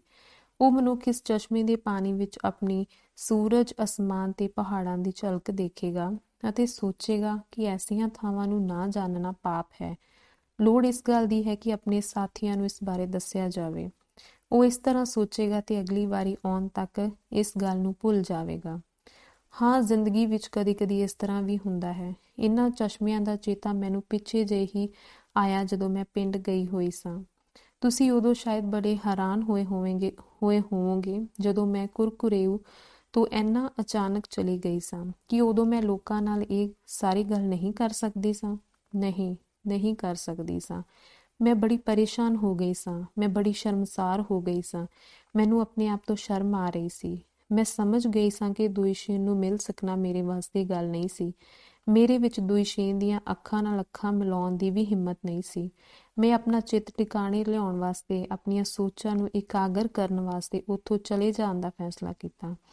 ਮੈਂ ਰਾਹ ਵਿੱਚ ਉਸ ਸਭ ਕੁਝ ਬਾਰੇ ਸੋਚਣਾ ਵਿਚਾਰਨਾ ਚਾਹੁੰਦੀ ਸਾਂ ਜੋ ਕੁਝ ਮੈਂ ਆਪਣੇ ਪਿੰਡ ਵਾਸੀਆਂ ਨੂੰ ਹੀ ਨਹੀਂ, ਸਗੋਂ ਕਈ ਦੂਸਰੇ ਲੋਕਾਂ ਨੂੰ ਵੀ ਦੱਸਣਾ ਚਾਹੁੰਦੀ ਸਾਂ। ਮੈਂ ਆਪਣੇ ਆਪ ਨੂੰ ਇਸ ਕਰਕੇ ਵੀ ਗੁਨਾਹਗਾਰ ਸਮਝਦੀ ਰਹੀ ਹਾਂ ਕਿ ਨਵਾਂ ਸਕੂਲ ਖੁੱਲ੍ਹਣ ਵੇਲੇ ਸਭ ਤਰ੍ਹਾਂ ਦਾ ਸਨਮਾਨ ਮੈਨੂੰ ਨਹੀਂ ਮਿਲਣਾ ਚਾਹੀਦਾ ਸੀ। ਇੱਜ਼ਤ ਸਤਿਕਾਰ ਵਾਲੀ ਥਾਂ ਉੱਤੇ ਮੈਨੂੰ ਨਹੀਂ ਬੈਠਣਾ ਚਾਹੀਦਾ ਸੀ। ਇਸ ਦਾ ਹੱਕ ਪਹਿਲੀ ਥਾਂ ਉੱਤੇ ਸਾਡੇ ਪਿੰਡ ਦੇ ਪਹਿਲੇ ਅਧਿਆਪਕ, ਪਹਿਲੇ ਕਮਿਊਨਿਸਟ ਬਜ਼ੁਰਗ ਦੁਇਸ਼ੇਨ ਨੂੰ ਸੀ। ਪਰ ਗੱਲ ਇਸ ਤੋਂ ਉਲਟ ਹੋਈ। ਅਸੀਂ ਜਸ਼ਨ ਮਨਾ ਰਹੇ ਸਾਂ, ਪਰ ਉਹ ਹੀਰਾ ਇਨਸਾਨ ਡਾਕ ਵੰਡਣ ਦੀ ਕਾਹਲ ਵਿੱਚ ਸੀ। ਉਹ ਸਕੂਲ ਦੇ ਉਦਘਾਟਨੀ ਜਸ਼ਨ ਤੋਂ ਪਹਿਲਾਂ ਪੁਰਾਣੇ ਵਿਦਿਆਰਥੀਆਂ ਵੱਲੋਂ ਭੇਜੀਆਂ ਗਈਆਂ ਵਧਾਈਆਂ ਦੀਆਂ ਤਾਰਾਂ ਪਹੁੰਚਾਉਣ ਦੀ ਕਾਹਲ ਵਿੱਚ ਸੀ। ਵੇਖੋ ਨਾ, ਇਹ ਕਿਸ ਤਰ੍ਹਾਂ ਦੀ ਹੀ ਕੋਈ ਇਕੱਲੀ ਦੁਕੱਲੀ ਘਟਨਾ ਨਹੀਂ ਸੀ। ਮੈਂ ਕਈ ਵਾਰ ਇਸੇ ਤਰ੍ਹਾਂ ਹੁੰਦਾ ਵੇਖਿਆ ਹੈ। ਇਸ ਵਾਸਤੇ ਮੈਂ ਪੁੱਛਦੀ ਹਾਂ, ਅਸੀਂ ਕਦੋਂ ਤੋਂ ਸਧਾਰਨ ਮਨੁੱਖ ਦੀ ਕਦਰ ਕਰਨ ਦੀ ਯੋਗਤਾ ਤੋਂ ਵਿਹੂਣੇ ਹੋ ਗਏ ਹਾਂ? ਉਸੇ ਤਰ੍ਹਾਂ ਕਦਰ ਕਰਨ ਦੀ ਜਿਵੇਂ ਲੀਲਿਨ ਕਰਦਾ ਹੁੰਦਾ ਸੀ। ਰੱਬ ਦਾ ਸ਼ੁਕਰ ਹੈ ਕਿ ਹੁਣ ਅਸੀਂ ਇਸ ਤਰ੍ਹਾਂ ਦੇ ਵਰਤਾਰਿਆਂ ਦੀ ਗੱਲ ਬਿਨਾਂ ਕਿਸੇ ਦੰਭ ਪਖੰਡ ਦੇ ਕਰ ਸਕਦੇ ਹਾਂ। ਇਹ ਬੜੀ ਚੰਗੀ ਗੱਲ ਹੈ ਕਿ ਇਸ ਮਾਮਲੇ ਵਿੱਚ ਵੀ ਅਸੀਂ ਲੇਲਨ ਦੇ ਹੋਰ ਨੇੜੇ ਆ ਗਏ ਹਾਂ। ਨੌਜਵਾਨ ਪੀੜ੍ਹੀ ਨੂੰ ਇਸ ਗੱਲ ਦਾ ਪਤਾ ਨਹੀਂ ਹੈ ਕਿ ਆਪਣੇ ਜ਼ਮਾਨੇ ਵਿੱਚ ਦੁਇਸ਼ੇਨ ਕਿਸ ਤਰ੍ਹਾਂ ਦਾ ਅਧਿਆਪਕ ਸੀ ਤੇ ਪੁਰਾਣੀ ਪੀੜ੍ਹੀ ਦੇ ਲੋਕਾਂ ਵਿੱਚੋਂ ਕਈ ਸਾਨੂੰ ਸਦੀਵੀ ਵਿਛੋੜਾ ਦੇ ਗਏ ਹਨ। ਦੁਇਸ਼ੇਨ ਦੇ ਵਿਦਿਆਰਥੀਆਂ ਵਿੱਚੋਂ ਕਈ ਜੰਗ ਸਮੇਂ ਜਾਨਾਂ ਵਾਰ ਗਏ। ਉਹ ਸੱਚੇ ਸੋਵੀਅਤ ਸੈਨਿਕ ਸਨ। ਆਪਣੇ ਅਧਿਆਪਕ ਦੁਇਸ਼ੇਨ ਬਾਰੇ ਨੌਜਵਾਨਾਂ ਨੂੰ ਦੱਸਣਾ ਮੇਰਾ ਫਰਜ਼ ਸੀ। ਜੇ ਮੇਰੀ ਥਾਂ ਕੋਈ ਹੋਰ ਹੁੰਦਾ ਤਾਂ ਉਸ ਨੂੰ ਵੀ ਇੰਝ ਹੀ ਕਰਨਾ ਚਾਹੀਦਾ ਸੀ। ਪਰ ਮੈਂ ਪਿੰਡ ਨਹੀਂ ਗਈ ਸਾਂ। ਮੈਨੂੰ ਦੁਇਸ਼ੇਨ ਬਾਰੇ ਕੋਈ ਪਤਾ ਨਹੀਂ ਸੀ ਅਤੇ ਵਕਤ ਗੁਜ਼ਰਨ ਦੇ ਨਾਲ-ਨਾਲ ਉਸਦੀ ਸ਼ਖਸੀਅਤ ਮੇਰੇ ਵਾਸਤੇ ਮਾਨੋ ਅਜਿਹੀ ਯਾਦਗਾਰ ਬਣ ਗਈ ਸੀ ਜਿਹੜੀ ਕਿਸੇ ਅਜਾਇਬ ਘਰ ਦੇ ਸ਼ਾਂਤ ਵਾਤਾਵਰਨ ਵਿੱਚ ਹੀ ਸੰਭਾਲ ਕੇ ਰੱਖੀ ਜਾ ਸਕਦੀ ਹੈ। ਮੈਂ ਆਪਣੇ ਅਧਿਆਪਕ ਕੋਲ ਜਾਵਾਂਗੀ ਅਤੇ ਉਸ ਸਾਹਮਣੇ ਆਪਣਾ ਕਸੂਰ ਮੰਨਾਂਗੀ। ਮੈਂ ਉਸ ਕੋਲੋਂ ਮੁਆਫ਼ੀ ਮੰਗਾਂਗੀ। ਮਾਸਕੋ ਤੋਂ ਵਾਪਸ ਆਉਂਦਿਆਂ ਹੀ ਮੈਂ ਕੁਰਕੁਰੇਊ ਜਾਣਾ ਤੇ ਉੱਥੋਂ ਦੇ ਲੋਕਾਂ ਨੂੰ ਇਹ ਸੁਝਾਅ ਦੇਣਾ ਚਾਹੁੰਦੀ ਹਾਂ ਕਿ ਨਵੇਂ ਬੋਰਡਿੰਗ ਸਕੂਲ ਦਾ ਨਾਂ ਦੁਇਸ਼ੇਨ ਦਾ ਸਕੂਲ ਰੱਖਿਆ ਜਾਵੇ। ਹਾਂ, ਸਾਂਝੇ ਫਾਰਮ ਦੇ ਇਸ ਸਧਾਰਨ ਕਿਸਾਨ ਦੇ ਨਾਂ ਉੱਤੇ, ਜਿਹੜਾ ਅੱਜ-ਕੱਲ੍ਹ ਡਾਕੀਏ ਦਾ ਕੰਮ ਕਰਦਾ ਹੈ। ਮੈਨੂੰ ਆਸ ਹੈ ਕਿ ਤੁਸੀਂ ਵੀ ਮੇਰੇ ਗਰਾਈ ਹੋਣ ਦੇ ਨਾਤੇ ਮੇਰੇ ਸੁਝਾਅ ਦੀ ਹਮਾਇਤ ਕਰੋਗੇ। ਮੇਰੀ ਤੁਹਾਡੇ ਅੱਗੇ ਇਹੀ ਬੇਨਤੀ ਹੈ। ਮਾਸਕੋ ਵਿੱਚ ਇਸ ਵੇਲੇ ਰਾਤ ਦੇ 2 ਵੱਜਣ ਵਾਲੇ ਹਨ। ਮੈਂ ਹੋਟਲ ਦੀ ਬਾਲਕੋਨੀ ਉੱਤੇ ਖਲੋਤੀ ਹਾਂ। ਮਾਸਕੋ ਦੀਆਂ ਰੌਸ਼ਨੀਆਂ ਦੇ ਵਿਸ਼ਾਲ ਪਸਾਰੇ ਨੂੰ ਦੇਖ ਰਹੀ ਹਾਂ। ਅਤੇ ਸੋਚੀ ਪਈ ਹੋਈ ਹਾਂ ਕਿ ਮੈਂ ਕਿਵੇਂ ਪਿੰਡ ਜਾਵਾਂਗੀ, ਕਿਵੇਂ ਅਧਿਆਪਕ ਨੂੰ ਮਿਲਾਂਗੀ ਤੇ ਕਿਵੇਂ ਉਸਦੀ ਚਿੱਟੀ ਦਾੜੀ ਨੂੰ ਚੁੰਮਾਂਗੀ। ਮੈਂ ਬਾਰੀ ਚੁਪੱਟ ਖੋਲ੍ਹ ਦਿੰਦਾ ਹਾਂ। ਤਾਜ਼ੀ ਹਵਾ ਦਾ ਇੱਕ ਬੁੱਲਾ ਕਮਰੇ ਵਿੱਚ ਵਹਿ ਆਉਂਦਾ ਹੈ। ਹੌਲੀ-ਹੌਲੀ ਸਾਫ਼ ਹੁੰਦੇ ਜਾਂਦੇ ਧੁੰਦਲਕੇ ਵਿੱਚ ਮੈਂ ਤਸਵੀਰ ਦੇ ਖਾਕਿਆਂ ਨੂੰ ਬੜੇ ਧਿਆਨ ਨਾਲ ਵੇਖਦਾ ਹਾਂ। ਕਈ ਖਾਕੇ ਹਨ ਕਿਉਂਕਿ ਮੈਂ ਇਸ ਤਸਵੀਰ ਨੂੰ ਕਈ ਵਾਰ ਮੁੱਢੋਂ-ਸੁੱਢੋਂ ਬਣਾਉਣਾ ਸ਼ੁਰੂ ਕੀਤਾ, ਪਰ ਮੁਕੰਮਲ ਤਸਵੀਰ ਬਾਰੇ ਕੁਝ ਕਹਿਣਾ ਹਜੇ ਸਮੇਂ ਤੋਂ ਪਹਿਲਾਂ ਦੀ ਗੱਲ ਹੈ। ਮੈਨੂੰ ਹਜੇ ਤੱਕ ਇਸ ਦਾ ਮੁੱਖ ਤੱਤ ਨਹੀਂ ਲੱਭਾ ਹੈ। ਮੈਂ ਸਰਗੀ ਵੇਲੇ ਦੇ ਸ਼ਾਂਤ ਮਾਹੌਲ ਵਿੱਚ ਚਹਿਲ-ਕਦਮੀ ਕਰ ਰਿਹਾ ਹਾਂ ਤੇ ਲਗਾਤਾਰ ਸੋਚੀ ਜਾ ਰਿਹਾ ਹਾਂ। ਹਰ ਵਾਰੀ ਇੰਜ ਹੀ ਹੁੰਦਾ ਹੈ ਤੇ ਹਰ ਵਾਰੀ ਮੈਂ ਇਸ ਗੱਲ ਦਾ ਕਾਇਲ ਹੋ ਜਾਂਦਾ ਹਾਂ ਕਿ ਮੇਰੀ ਤਸਵੀਰ ਹਜੇ ਸਿਰਫ ਮੇਰੀ ਕਲਪਨਾ ਵਿੱਚ ਹੀ ਹੈ। ਪਰ ਫਿਰ ਵੀ ਮੈਂ ਆਪਣੀ ਉਸ ਤਸਵੀਰ ਦੀ ਤੁਹਾਡੇ ਨਾਲ ਚਰਚਾ ਕਰਨੀ ਚਾਹੁੰਦਾ ਹਾਂ ਜਿਹੜੀ ਹਜੇ ਬਣੀ ਨਹੀਂ ਹੈ। ਮੈਂ ਤੁਹਾਡੇ ਕੋਲੋਂ ਸਲਾਹ ਲੈਣੀ ਚਾਹੁੰਦਾ ਹਾਂ। ਤੁਸੀਂ ਜ਼ਰੂਰ ਹੀ ਅੰਦਾਜ਼ਾ ਲਾ ਲਿਆ ਹੋਵੇਗਾ ਕਿ ਇਹ ਤਸਵੀਰ ਸਾਡੇ ਪਿੰਡ ਦੇ ਪਹਿਲੇ ਅਧਿਆਪਕ, ਪਹਿਲੇ ਕਮਿਊਨਿਸਟ ਬਜ਼ੁਰਗ ਦੁਈਸ਼ੇਨ ਨੂੰ ਸਮਰਪਿਤ ਕੀਤੀ ਜਾਵੇਗੀ। ਪਰ ਮੈਂ ਹਜੇ ਇਸ ਗੱਲ ਦੀ ਕਲਪਨਾ ਨਹੀਂ ਕਰ ਸਕਦਾ ਕਿ ਕੀ ਮੈਂ ਇਸ ਗੁੰਝਲਦਾਰ ਜੀਵਨ ਨੂੰ, ਜਿਹੜਾ ਸੰਗਰਾਮਾਂ ਨਾਲ ਭਰਪੂਰ ਹੈ, ਇਹਨਾਂ ਅਨੇਕਾਂ ਹੋਣੀਆਂ ਅਤੇ ਮਨੁੱਖੀ ਜਜ਼ਬਿਆਂ ਨੂੰ ਆਪਣੇ ਰੰਗਾਂ ਵਿੱਚ ਢਾਲ ਸਕਾਂਗਾ। ਇਹ ਕਿਸ ਤਰ੍ਹਾਂ ਕੀਤਾ ਜਾਵੇ ਕਿ ਇਹ ਪਿਆਲਾ ਛਲਕ ਨਾ ਜਾਵੇ, ਕਿ ਮੈਂ ਇਸ ਨੂੰ ਤੁਹਾਡੇ ਤੱਕ, ਆਪਣੇ ਸਮਕਾਲੀਆਂ ਤੱਕ ਪਹੁੰਚਾ ਸਕਾਂ। ਇਹ ਕਿਸ ਤਰ੍ਹਾਂ ਕੀਤਾ ਜਾਵੇ ਕਿ ਮੇਰਾ ਵਿਚਾਰ ਤੁਹਾਡੇ ਤੱਕ ਪਹੁੰਚੇ ਹੀ ਨਾ, ਸਗੋਂ ਇਹ ਸਾਡੀ ਸਾਂਝੀ ਸਿਰਜਣਾ ਬਣ ਜਾਵੇ। ਮੈਂ ਇਸ ਤਸਵੀਰ ਨੂੰ ਬਣਾਏ ਬਿਨਾਂ ਨਹੀਂ ਰਹਿ ਸਕਦਾ, ਪਰ ਮੈਂ ਕਿੰਨੀਆਂ ਸੋਚਾਂ ਤੇ ਕਿੰਨੇ ਫਿਕਰਾਂ ਵਿੱਚ ਡੁੱਬਿਆ ਹੋਇਆ ਹਾਂ। ਕਦੀ-ਕਦੀ ਮੈਨੂੰ ਇੰਜ ਲੱਗਦਾ ਹੈ ਕਿ ਮੈਂ ਕੁਝ ਵੀ ਬਣਾ ਨਹੀਂ ਸਕਾਂਗਾ। ਤਦ ਮੈਂ ਸੋਚਦਾ ਹਾਂ ਕਿ ਕਿਸਮਤ ਨੂੰ ਇਹ ਗੱਲ ਕਿਉਂ ਮਨਜ਼ੂਰ ਸੀ ਕਿ ਮੇਰੇ ਹੱਥਾਂ ਵਿੱਚ ਬੁਰਸ਼ ਦੇ ਦਿੱਤਾ ਜਾਵੇ। ਇੰਨਾ ਕਸ਼ਟਦਾਇਕ ਜੀਵਨ। ਪਰ ਕਦੀ-ਕਦੀ ਮੈਂ ਆਪਣੇ ਅੰਦਰ ਇੰਨੀ ਸ਼ਕਤੀ ਮਹਿਸੂਸ ਕਰਦਾ ਹਾਂ ਕਿ ਪਹਾੜ ਉਲਟਾ ਦੇਣ ਲਈ ਤਿਆਰ ਹੋ ਜਾਂਦਾ ਹਾਂ ਤੇ ਫਿਰ ਮੈਂ ਮਨ ਹੀ ਮਨ ਕਹਿੰਦਾ ਹਾਂ, ਵੇਖ, ਸਿੱਖ ਤੇ ਚੁਣ ਲੈ। ਦੁਈਸ਼ੇਨ ਤੇ ਅਲਤਿਨਾਈ ਦੋ ਪੋਪਲਰਾਂ ਦੀ ਤਸਵੀਰ ਬਣਾ, ਉਹਨਾਂ ਹੀ ਪੋਪਲਰਾਂ ਦੀ ਜਿਨ੍ਹਾਂ ਨੇ ਤੈਨੂੰ ਬਚਪਨ ਵਿੱਚ ਖੁਸ਼ੀ ਦੇ ਐਨੇ ਪਲ ਬਖਸ਼ੇ ਸਨ। ਹਾਲਾਂਕਿ ਤੈਨੂੰ ਉਹਨਾਂ ਦੀ ਕਹਾਣੀ ਦਾ ਪਤਾ ਨਹੀਂ ਸੀ। ਉਸ ਲੜਕੇ ਦੀ ਤਸਵੀਰ ਬਣਾ ਜਿਹੜਾ ਨੰਗੇ ਪੈਰੀਂ ਧੁੱਪ ਨਾਲ ਕਾਲਾ ਹੋਇਆ ਪੋਪਲਰ ਦੀਆਂ ਟਾਹਣੀਆਂ ਉੱਤੇ ਬਹੁਤ ਉੱਚਾ ਬੈਠ ਜਾਂਦਾ ਸੀ ਤੇ ਮੰਤਰ ਮੁਗਧ ਅੱਖਾਂ ਨਾਲ ਸੰਤੇਪੀ ਦੀ ਅਣਡਿੱਠ ਦੂਰੀਆਂ ਨੂੰ ਵੇਖਦਾ ਹੁੰਦਾ ਸੀ। ਜਾਂ ਫਿਰ ਇੱਕ ਐਸੀ ਤਸਵੀਰ ਬਣਾ ਜਿਸ ਦਾ ਨਾਂ ਪਹਿਲਾ ਅਧਿਆਪਕ ਹੋਵੇ।